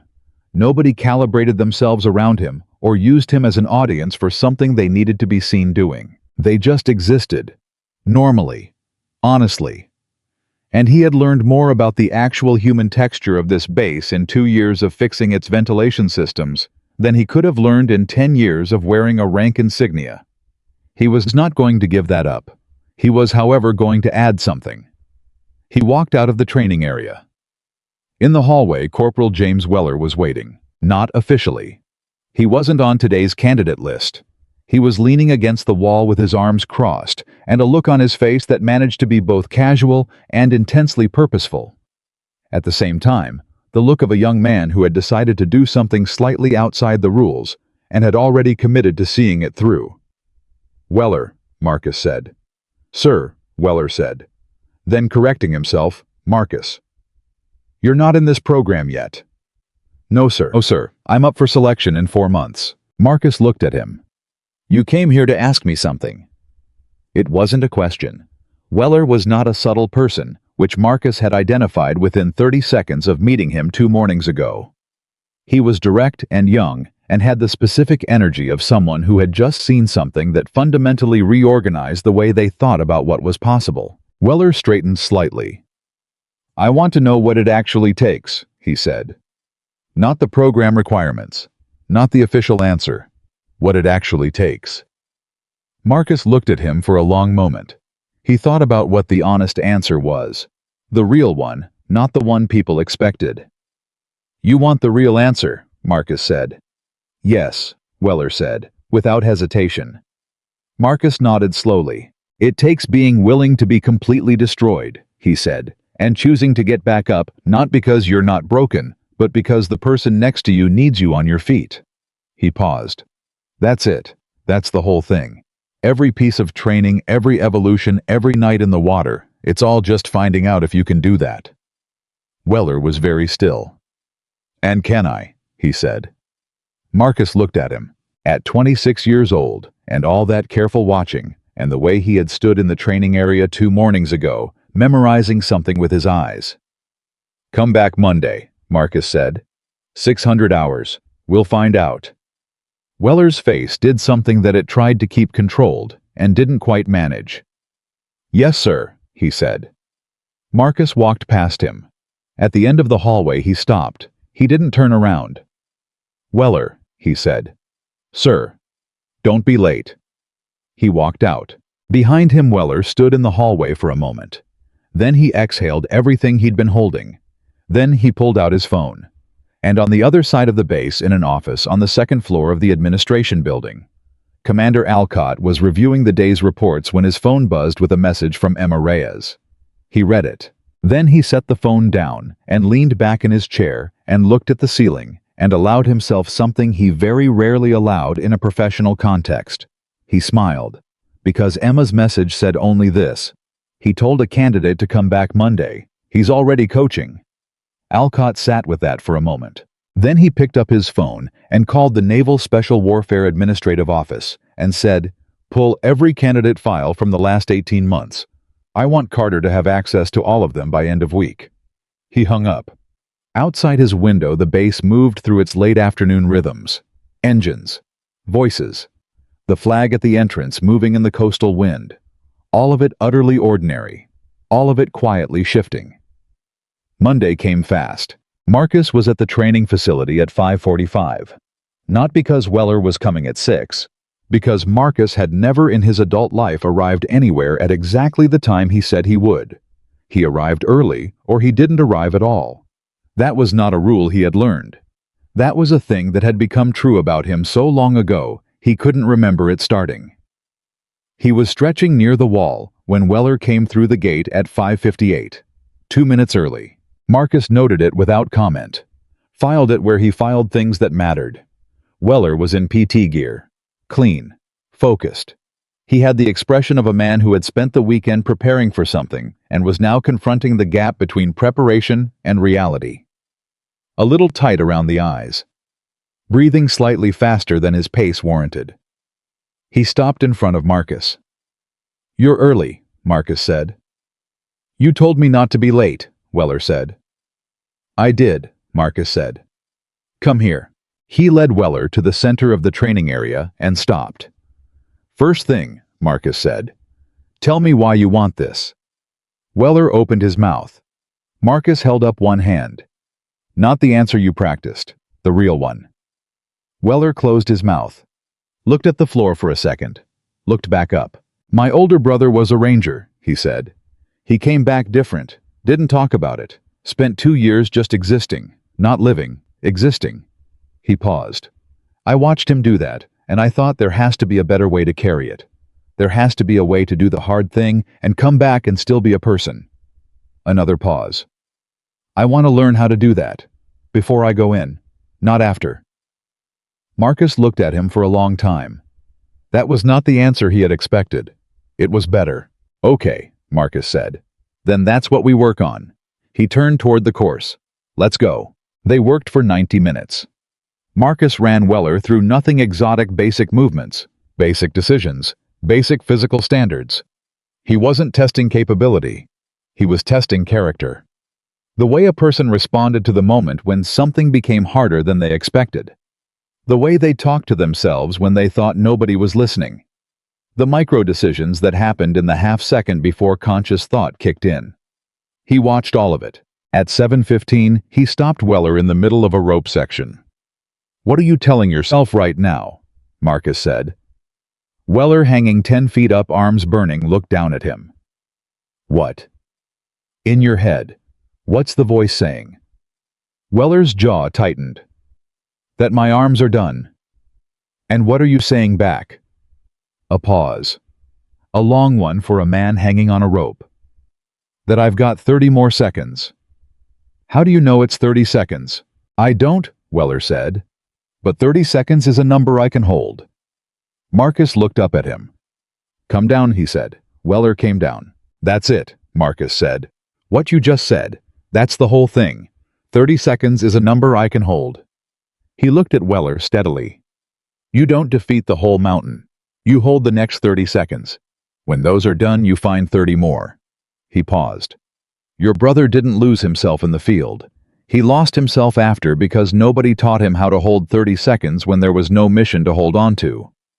He paused again. "That's what we're actually going to fix." Weller stared at him. "Can you do that?" Marcus said. "Can you teach someone how to?" "I don't know yet," Marcus said. "But I'm going to try." That was Monday. By Thursday, the 12 candidates from the first session had started showing up early. Not because anyone told them to. Not because it was on a schedule. They just started appearing at the training facility before official hours in ones and twos, running drills, or sitting against the wall with their notes, or working through scenarios they'd been given. When Marcus arrived Thursday morning at 5:50, he found 4 of them already there. He didn't say anything about it. He just went to work. The one who had challenged him on the first day, the compact sergeant with the door-hinged jaw whose name was Reyes. Not Emma. A different Reyes. Danny Reyes, no relation, who had grown up in East Los Angeles and had the specific determination of someone who had spent his entire life being underestimated and had learned to convert that fuel into something useful. Danny was the one Marcus watched most carefully. Because Danny was the most talented of the 12. And talent, Marcus had learned over a career built on observing people under pressure, was the variable most likely to get someone killed if it wasn't coupled with the right things. Thursday morning, Danny was running the tactical scenario too fast. Not recklessly. He wasn't sloppy. He was precise, and he was fast, and the combination was genuinely impressive, and everyone watching him knew it, and Danny knew that everyone watching knew it, and that last part was the problem. Marcus let him finish. Danny came off the course breathing hard and sharp with the expression of a man who had just put up a number he was proud of and was waiting without appearing to wait for someone to acknowledge it. Marcus said, "Run it again." Danny blinked. "Sir." "Run it again. Half the speed."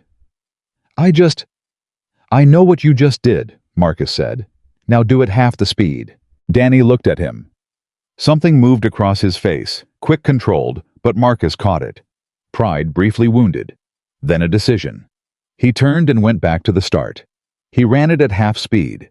It took nearly twice as long. It looked to the untrained eye almost leisurely.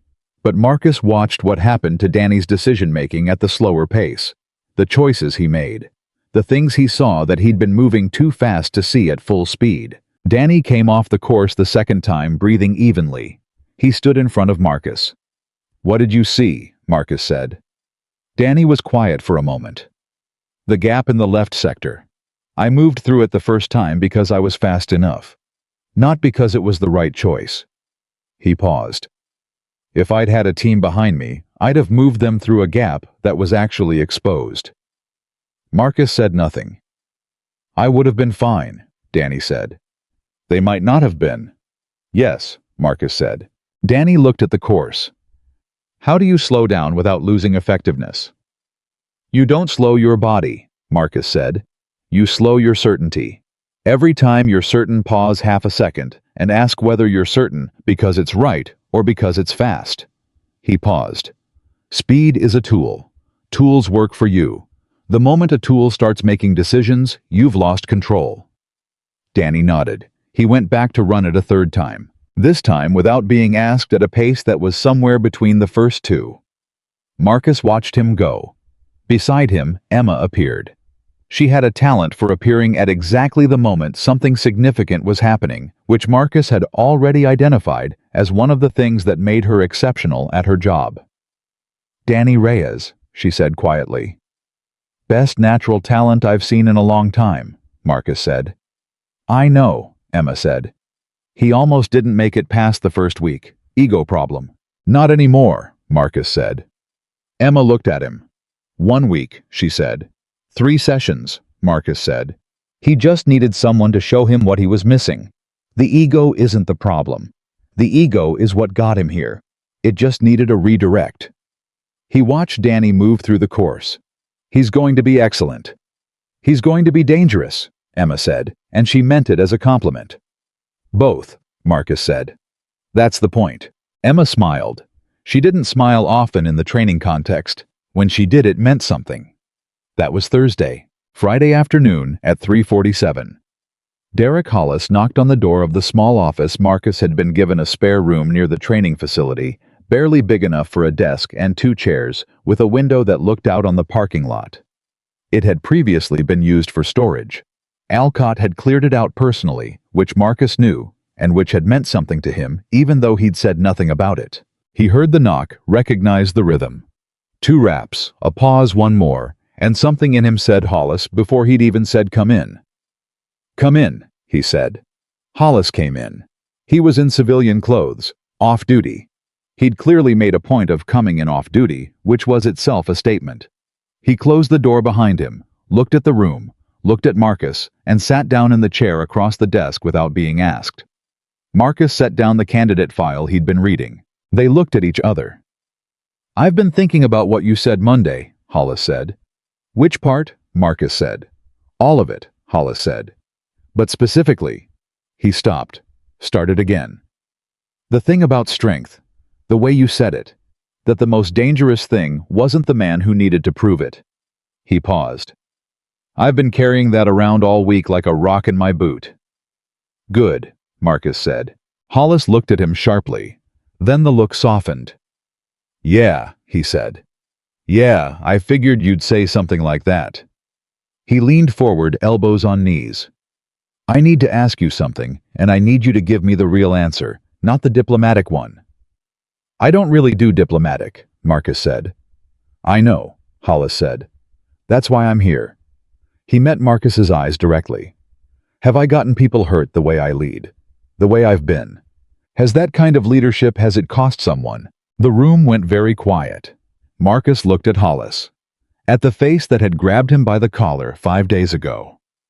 At the face that was now showing him something entirely unguarded and the courage that required. He thought about the honest answer. I don't know your record well enough to say specifically, Marcus said. But I'll tell you this. The kind of leadership that needs constant validation, that measures itself by controlling the room, instead of protecting the people in it, that kind carries a cost, always, whether you see it or not. He paused. The question isn't whether it's happened. The question is what you're going to do with the understanding that it might have. Hollis sat with that. His jaw moved. Once. I have a sergeant, he said. Under my command, name's Beaumont. Good kid, smart, quiet. He paused. A lot like your Weller. 3 months ago, I put him in a secondary role on a training exercise because I thought he was too careful, too slow. He paused again. The guy I put in his slot froze at a critical decision point. It wasn't serious. Training exercise. Nobody got hurt. He looked at Marcus. But Beaumont would have made the right call. I knew it then. I just chose the aggressive option because it looked better. He exhaled. I've been thinking about that since Monday. Marcus said nothing. I need to fix that, Hollis said. Beaumont, I need to fix it with him, but I don't. He stopped. I don't know how to have that conversation without it sounding like I'm asking him to forgive me for my own benefit. Marcus looked at him for a long moment. You just described the problem exactly, Marcus said, which means you already know how to have the conversation.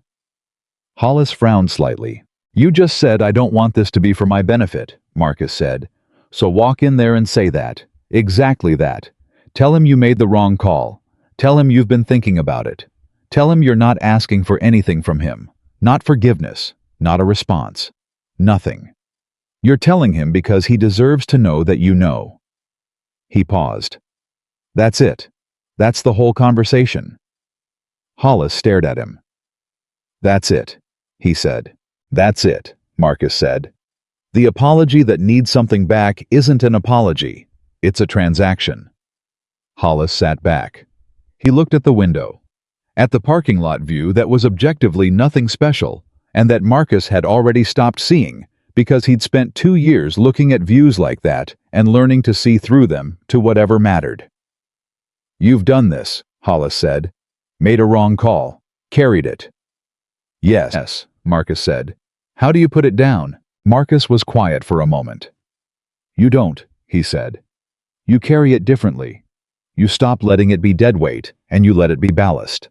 Something that keeps you oriented. He paused. The calls I got wrong are part of why I see clearly now. I didn't put them down. I put them in the right place. Hollis looked at him. For a long time he just looked at him. Then he stood up. He put out his hand. Marcus took it.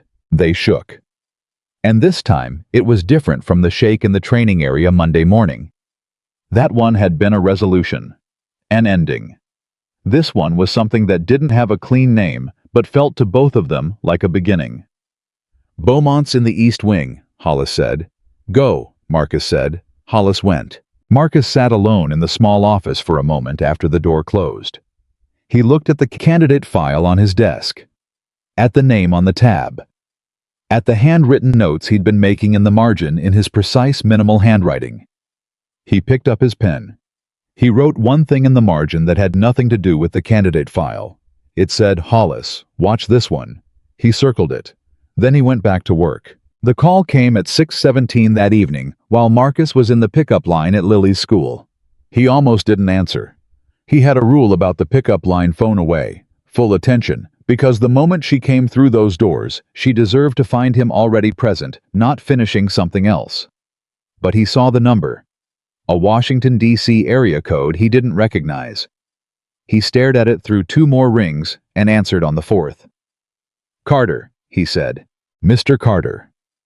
The voice was measured precise, the kind of voice that had been carefully maintained for a long time. My name is Rear Admiral Glenn Summers, Naval Special Warfare Command. I apologize for calling without advance notice. Marcus said nothing. His eyes were on the school doors.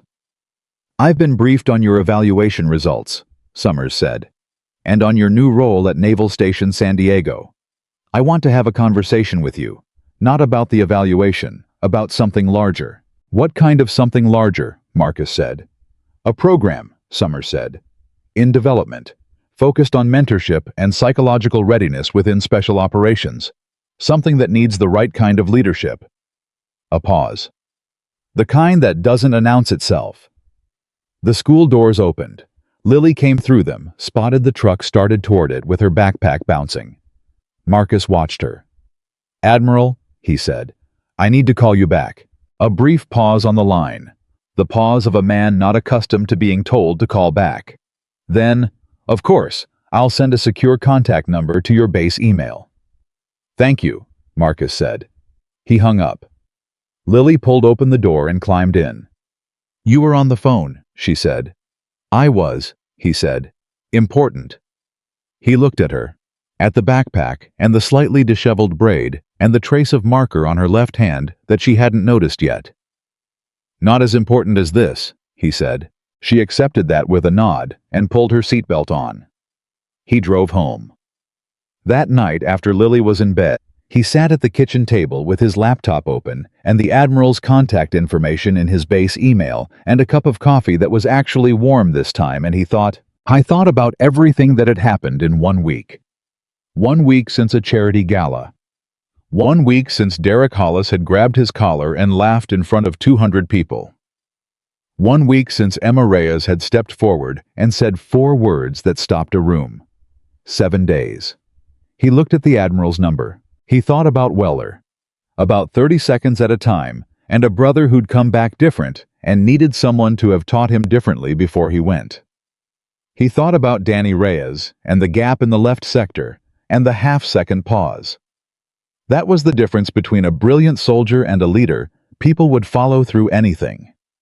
He thought about Hollis walking toward the East Wing with something difficult and necessary and real to say to a sergeant named Beaumont. He thought about Lily's voice in the kitchen last week. "I've known for a long time." He thought about his wife. About the particular way she had looked at him in the hospital the last time he'd seen her truly lucid, when she had taken his hand and held it and said nothing. Because some things lived on the other side of language, in the place where you either trusted each other completely or you didn't, and they did. She had known what he would do. Before he knew she had known. He closed the laptop. He went to the kitchen window and looked out at the parking lot for a minute. Then he went back to the table, opened the laptop, and replied to the Admiral's email with 3 sentences. "I'm available Thursday between 10 and noon Pacific time.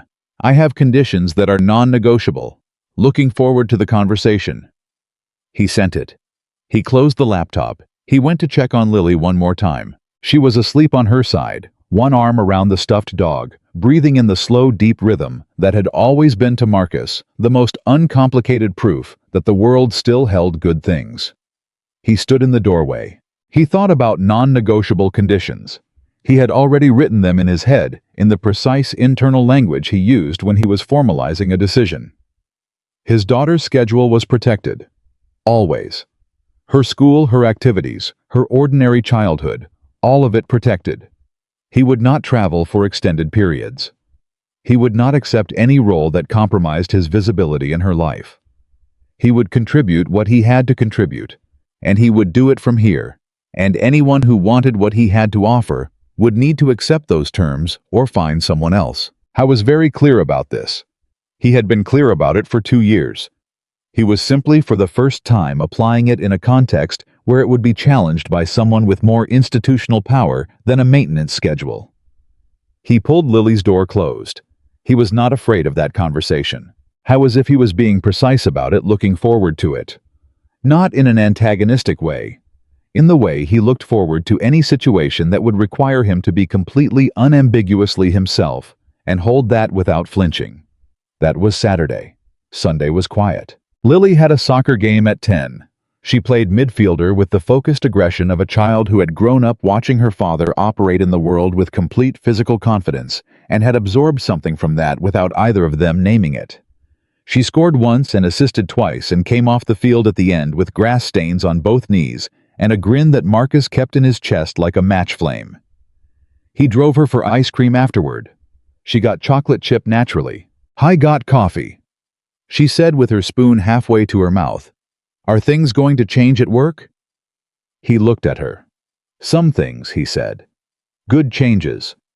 He thought about Weller at 5:50 in the morning, about Danny Reyes running the course a 3rd time without being asked, about Hollis's hand across the desk, about a rear admiral using the phrase, "the right kind of leadership." "Good changes," he said. She put the spoon in her mouth. "Okay," she said. "Then it's fine." She went back to her ice cream with complete confidence in his judgment, the way she always had, the way he hoped she always would. And Marcus sat across from her in the ordinary afternoon light and felt the specific weight of being someone's whole world, and the specific gratitude of knowing that in his case, it was mutual. Monday morning, 6 o'clock.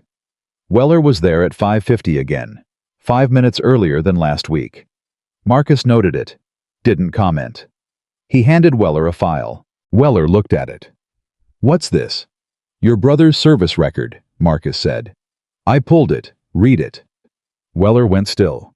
"Why?" he said. Because you told me you want to learn how to carry it before you go in, Marcus said. Carrying it starts with understanding what it actually is, not the version you've built in your head from watching him from the outside. He paused. Your brother didn't come back broken because the job broke him. He came back broken because nobody taught him what the weight was going to feel like and how to hold it. He looked at Weller steadily. We are going to teach you that. Starting with understanding what he actually went through.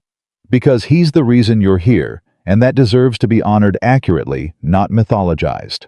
Weller looked at the file in his hands. His throat moved. Is he started. Your brother is fine. Fine, Marcus said. I know because I checked. He's working private security in Phoenix, doing better. He paused. He doesn't know we're doing this. That's up to you. Weller looked up. His eyes were doing something he was trying to control and mostly managing. Thank you, he said. The way a person said it when they meant it all the way down. Don't thank me, Marcus said. Read it, then we work. Weller opened the file. Marcus went to start his own work. And in the parking lot outside the training facility, Emma Reyes sat in her car with a cup of coffee and watched through the chain-link fence as the lights inside came on one by one in the spaces where Marcus Carter was moving. She had a meeting in an hour with Commander Alcott about the formal program expansion. There were budget considerations, scheduling conflicts, institutional resistance from two department heads who weren't sure what to make of a former operator in a maintenance jacket suddenly redesigning the psychological readiness curriculum. She wasn't worried about any of it. She had learned in 3 years of breaking and building people to recognize the rare thing when she saw it. The thing that didn't need to be sold or explained or defended. The thing that simply worked in the way that real things worked, not dramatically, not with fanfare, but with the quiet, relentless morning after morning consistency that eventually made everything around it better without anyone being able to point to the exact moment it had started. She finished her coffee. She got out of the car. She had work to do. And somewhere inside that building, Marcus Carter was already doing his. Thursday came the way important days always came, looking exactly like an ordinary one. Marcus was at his desk at 9:45, 15 minutes before the scheduled call with Rear Admiral Summers, with a cup of coffee, and the 12 candidate files open in front of him, and the notes he'd been making all week in the margins. He had not prepared talking points. He had not rehearsed. He had simply decided what he would and would not accept, written it down in plain language on a single sheet of paper, and placed that sheet beside the phone. He looked at it once. Then he turned it face down. He didn't need to read it. He knew what it said. He had known what it said before he wrote it because the conditions weren't new. They had been in place for 2 years. He was simply for the first time saying them out loud to someone with institutional power. The phone rang at 10 exactly. Carter, he said. Mr. Carter. Admiral Summers had the same measured voice from the weekend call, unhurried, precise, carrying the specific authority of someone who had spent 30 years in rooms where his words moved things. Thank you for making the time. Of course, Marcus said. I'll be direct, Summers said. Please, Marcus said. We have a problem in special operations, Summers said. Not a tactical one, a human one. We are losing people not in the field, but after. Men and women who survived everything the mission required and then couldn't survive the return. The transition. The gap between who they were trained to be and who they need to become when the mission ends. A pause. We have programs, counselors, resources. None of them are working the way we need them to work, and I have spent 2 years trying to understand why. Marcus said nothing. He waited. Your evaluation report landed on my desk 4 days ago, Summers said, but it was the cover memo from Lieutenant Reyes that I've been thinking about since. He paused. She wrote one line about you that I want to read back to you. Marcus didn't expect that. He stayed still. She wrote, Operator demonstrates what post-service integration can look like when a person is allowed to define their own terms of contribution rather than having institutional terms imposed on them. Summers paused. I want to talk about that. I want to talk about what it would look like to build something around that principle. Not a standard mentorship program. Something different. Something that understands that the people we most need to reach are exactly the ones who won't respond to standard approaches. Marcus looked at the window, at the parking lot, at absolutely nothing. He was thinking about Emma writing that line, about what it cost her professionally to put language that direct into a formal memo, about the fact that she had done it anyway. "What would it require from me?" Marcus said. "Your time," Summers said.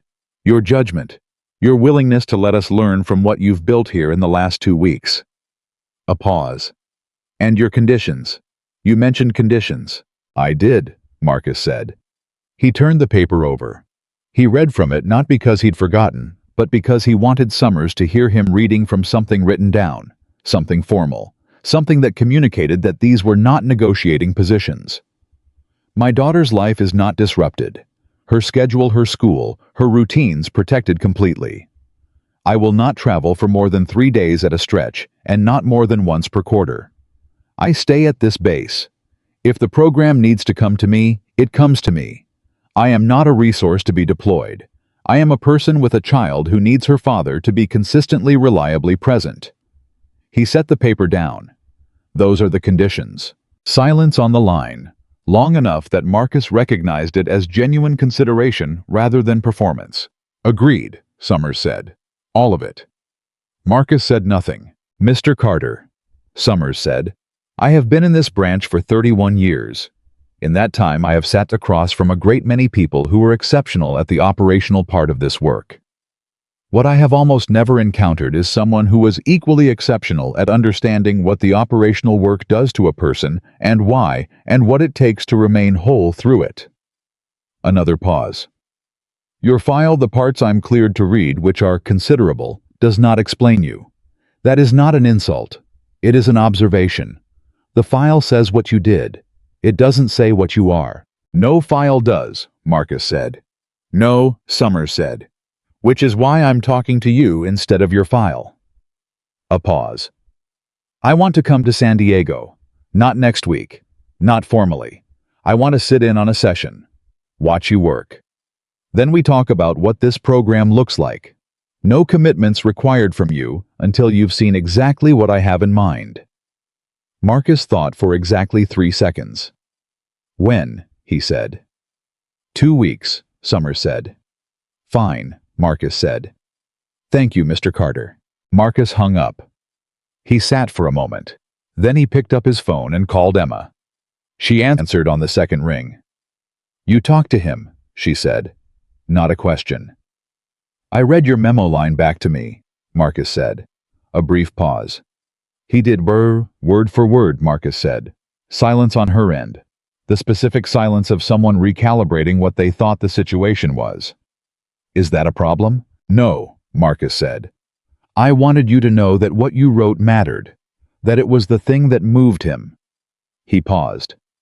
"Thank you." Emma was quiet for a moment. Then, "You would have moved him anyway." "Maybe," Marcus said. "But you opened the door." She didn't answer that. Instead, "What did you decide?" "He's coming in 2 weeks, to observe. Then we'll see." "And your conditions?" He agreed. "All of them." She exhaled. "Good." Then quieter. "Marcus, whatever this becomes, you know I'll make sure it doesn't become something that costs you what you've built."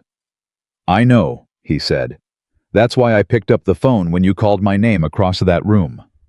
He could hear her smile in the silence. He hung up. He went back to the candidate files. He had work to do. 2 weeks later, Admiral Summers arrived at Naval Station San Diego on a Wednesday morning, unannounced to everyone except Alcott, Emma, and Marcus. No ceremony, no formal reception.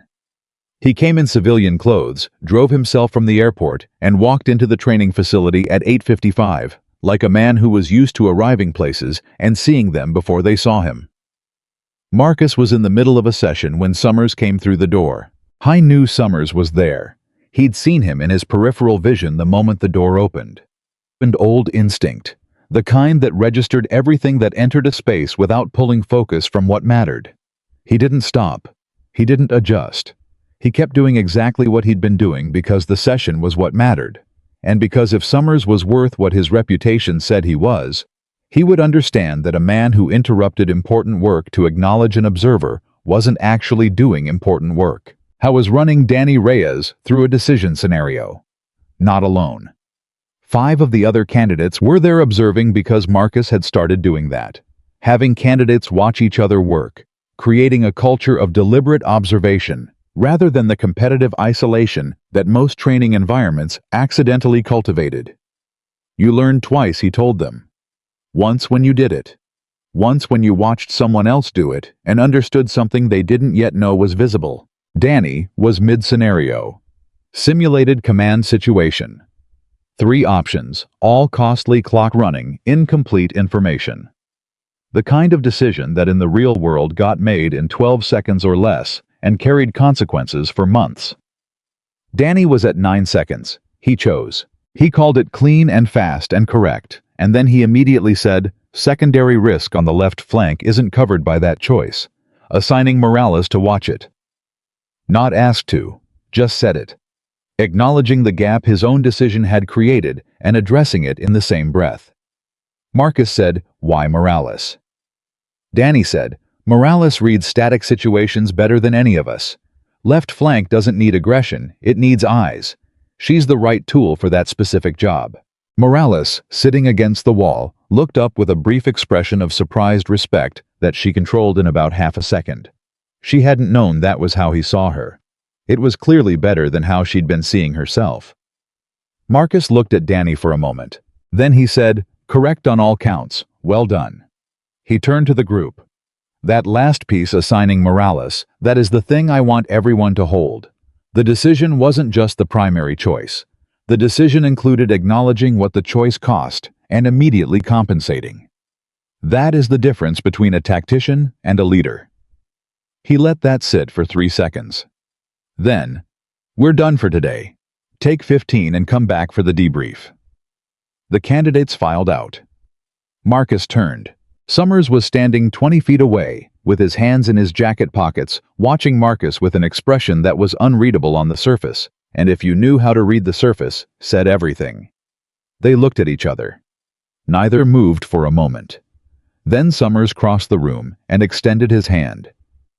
You didn't stop, Summers said. No, Marcus said. Because I don't matter more than the session, Summers said. Not a question. You matter, Marcus said. The session mattered more right now. Summers looked at him. That line, he said. That exact distinction. That is what's missing. He paused.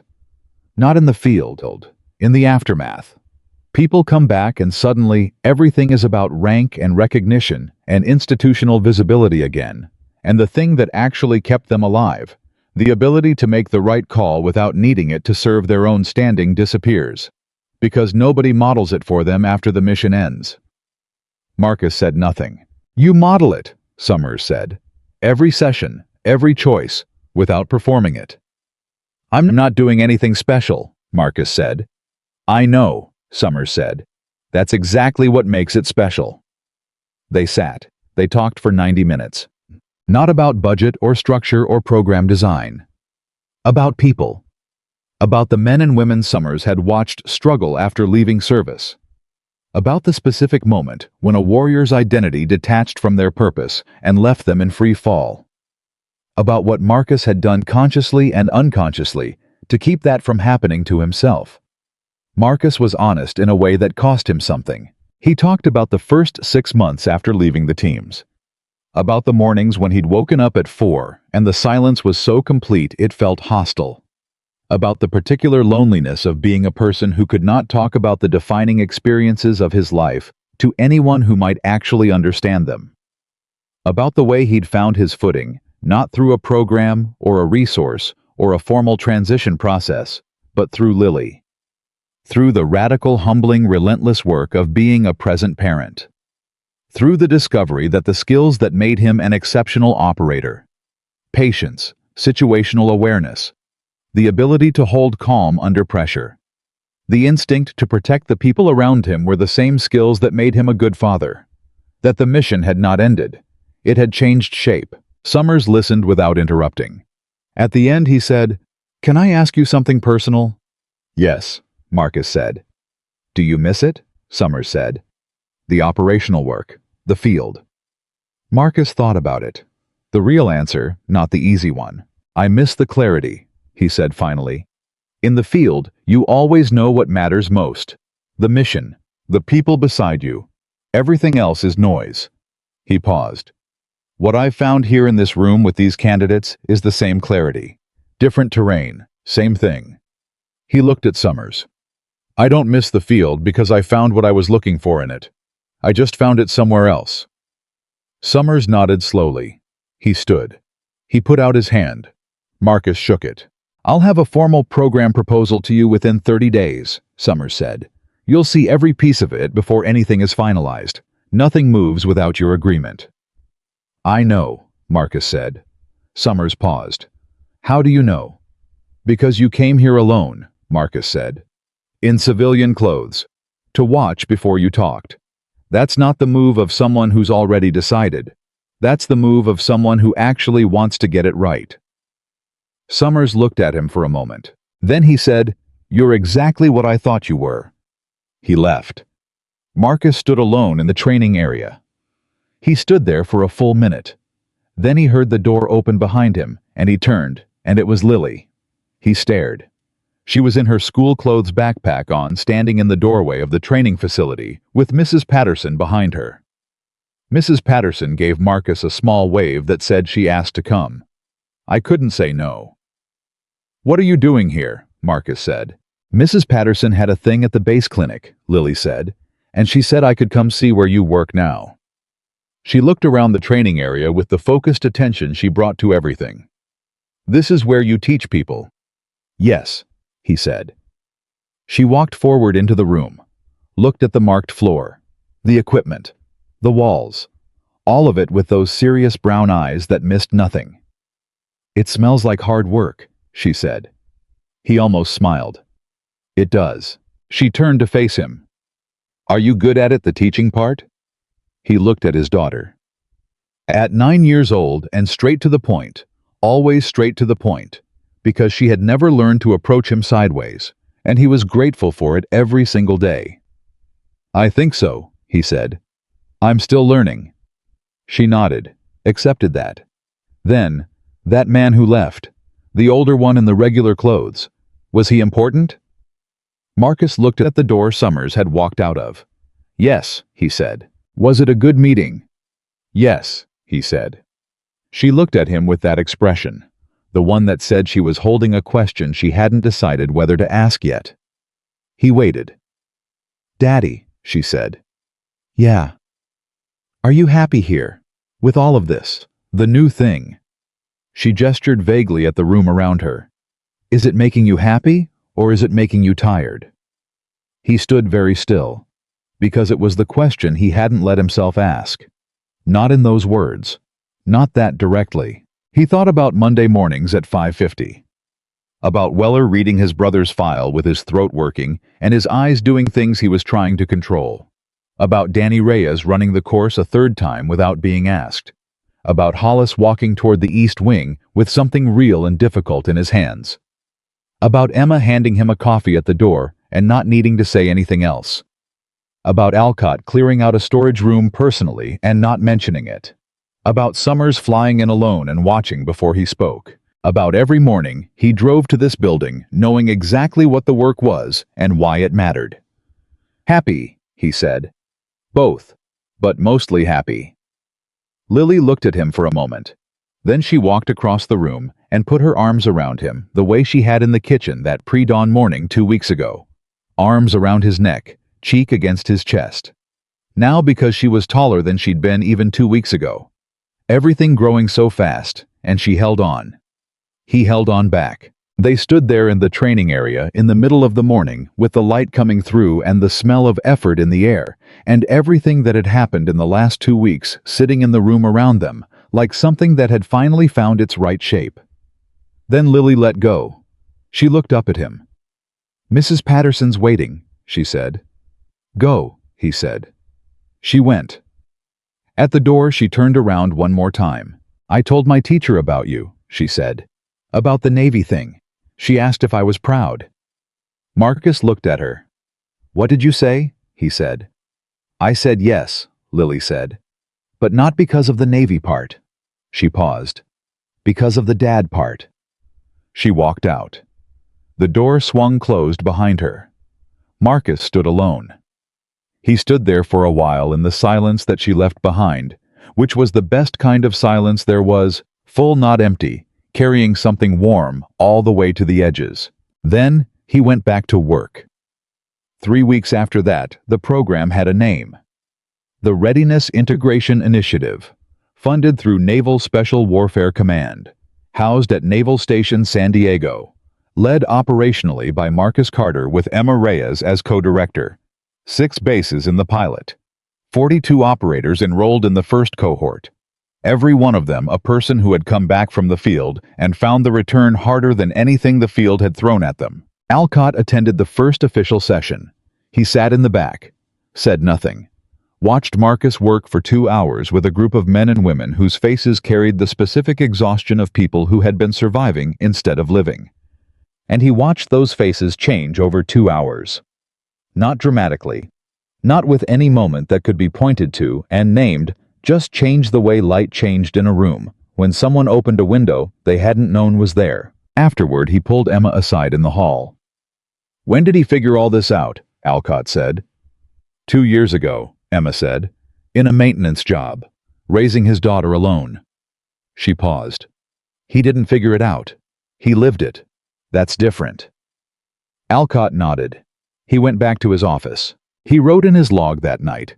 He kept a personal log had for 20 years, 3 sentences per day, no more. And he wrote, "Watched Carter work today. Understand now why Reyes called him what she called him. Some people teach what they know. He teaches what he is." Derek Hollis ran into Marcus in the parking lot on a Friday afternoon 6 weeks after the gala. He had Beaumont with him, the quiet sergeant who turned out to be exactly what Marcus had suspected: precise, perceptive, not fast to speak, but devastating when he did.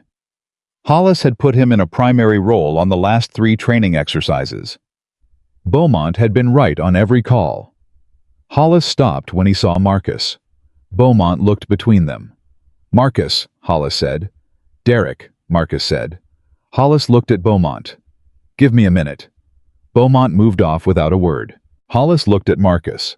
He had the expression of a man who had been rehearsing something and was now deciding whether the rehearsed version was the right one or whether the real thing was simpler. He went with simpler. "I talked to my father last week," he said. "First real conversation in 6 years. Told him about that night. About you." He paused. "Told him the things I should have told him about the 2-job thing and why it never looked like enough to me and why I was wrong about that." Marcus waited. "He cried," Hollis said. His voice was flat, careful, the voice of a man holding something big at arm's length, just enough to speak about it. "He's 67 years old, and he cried on the phone, and I didn't know what to do with that, and then I realized I was supposed to just let it happen." He paused. "So I did." Marcus said nothing. "I don't know if you know what that conversation cost me," Hollis said. "And I don't know if you know what it gave me." "I have some idea," Marcus said. Hollis nodded. "I know you do." He looked at Marcus with the direct, unguarded look of a man who had stopped performing for an audience. "Thank you. For the parking lot thing. For the training area. For not making me smaller than you could have." Marcus looked at him. He thought about what Hollis had been the night of the gala, what he had chosen to become in the weeks since. The distance between those 2 things, and what it had cost him to cross it. "You did the work," Marcus said. "I just pointed at the door." Hollis shook his head slightly. "You kicked it open," he said. "Give yourself that." He put his hand out. Marcus took it. Hollis walked back toward Beaumont. Said something to him Marcus couldn't hear. Beaumont looked back at Marcus for a moment, nodded once with the quiet gravity that was apparently just how he moved through the world, and then they walked away together. Marcus stood in the parking lot. He looked at the sky. It was a good sky. Blue with that particular San Diego coastal quality that never got old no matter how long you lived there. The kind of sky that made the ordinary feel less temporary. He thought about the man he'd been the morning after the gala, sitting in the dark at 4 in the morning, wondering if he still had it. Wondering if 2 years of choosing softness had made him less than what he'd been. He knew the answer now. He had not become less. He had become more layered, more precise about what mattered and what didn't, more capable of the specific and difficult and undervalued work of seeing people clearly and helping them see themselves the same way. The field had made him an operator. Lily had made him a person. And the 2 weeks that started with a charity gala and a man grabbing his collar and laughing in front of 200 people had made him finally completely the version of both at once. He got in his truck. He had to pick up Lily at 3:15. He had 40 minutes. He drove toward her school through the ordinary afternoon, and he thought about Weller, who had passed his preliminary selection 2 days ago, and called Marcus from outside the building immediately after not saying anything for 10 full seconds, and then saying 30 seconds at a time, and hanging up.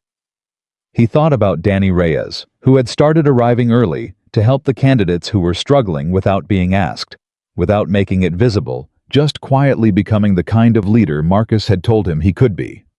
He thought about the 42 people in the Readiness Integration Initiative who had walked into the first session with their faces carrying that specific exhaustion and had walked out 2 hours later with something in their eyes that was small but real and would over time grow into something large and sustaining. He thought about Emma's memo line. Operator demonstrates what post-service integration can look like when a person is allowed to define their own terms of contribution. He thought about his wife, about the way she had looked at him in the hospital the last time, the complete wordless trust of it, the faith that had moved from her into him in that moment like something transferred and preserved. He had preserved it. He was still preserving it. That was what she had known before she let go, before she trusted him with the hardest and most important thing she had ever handed him.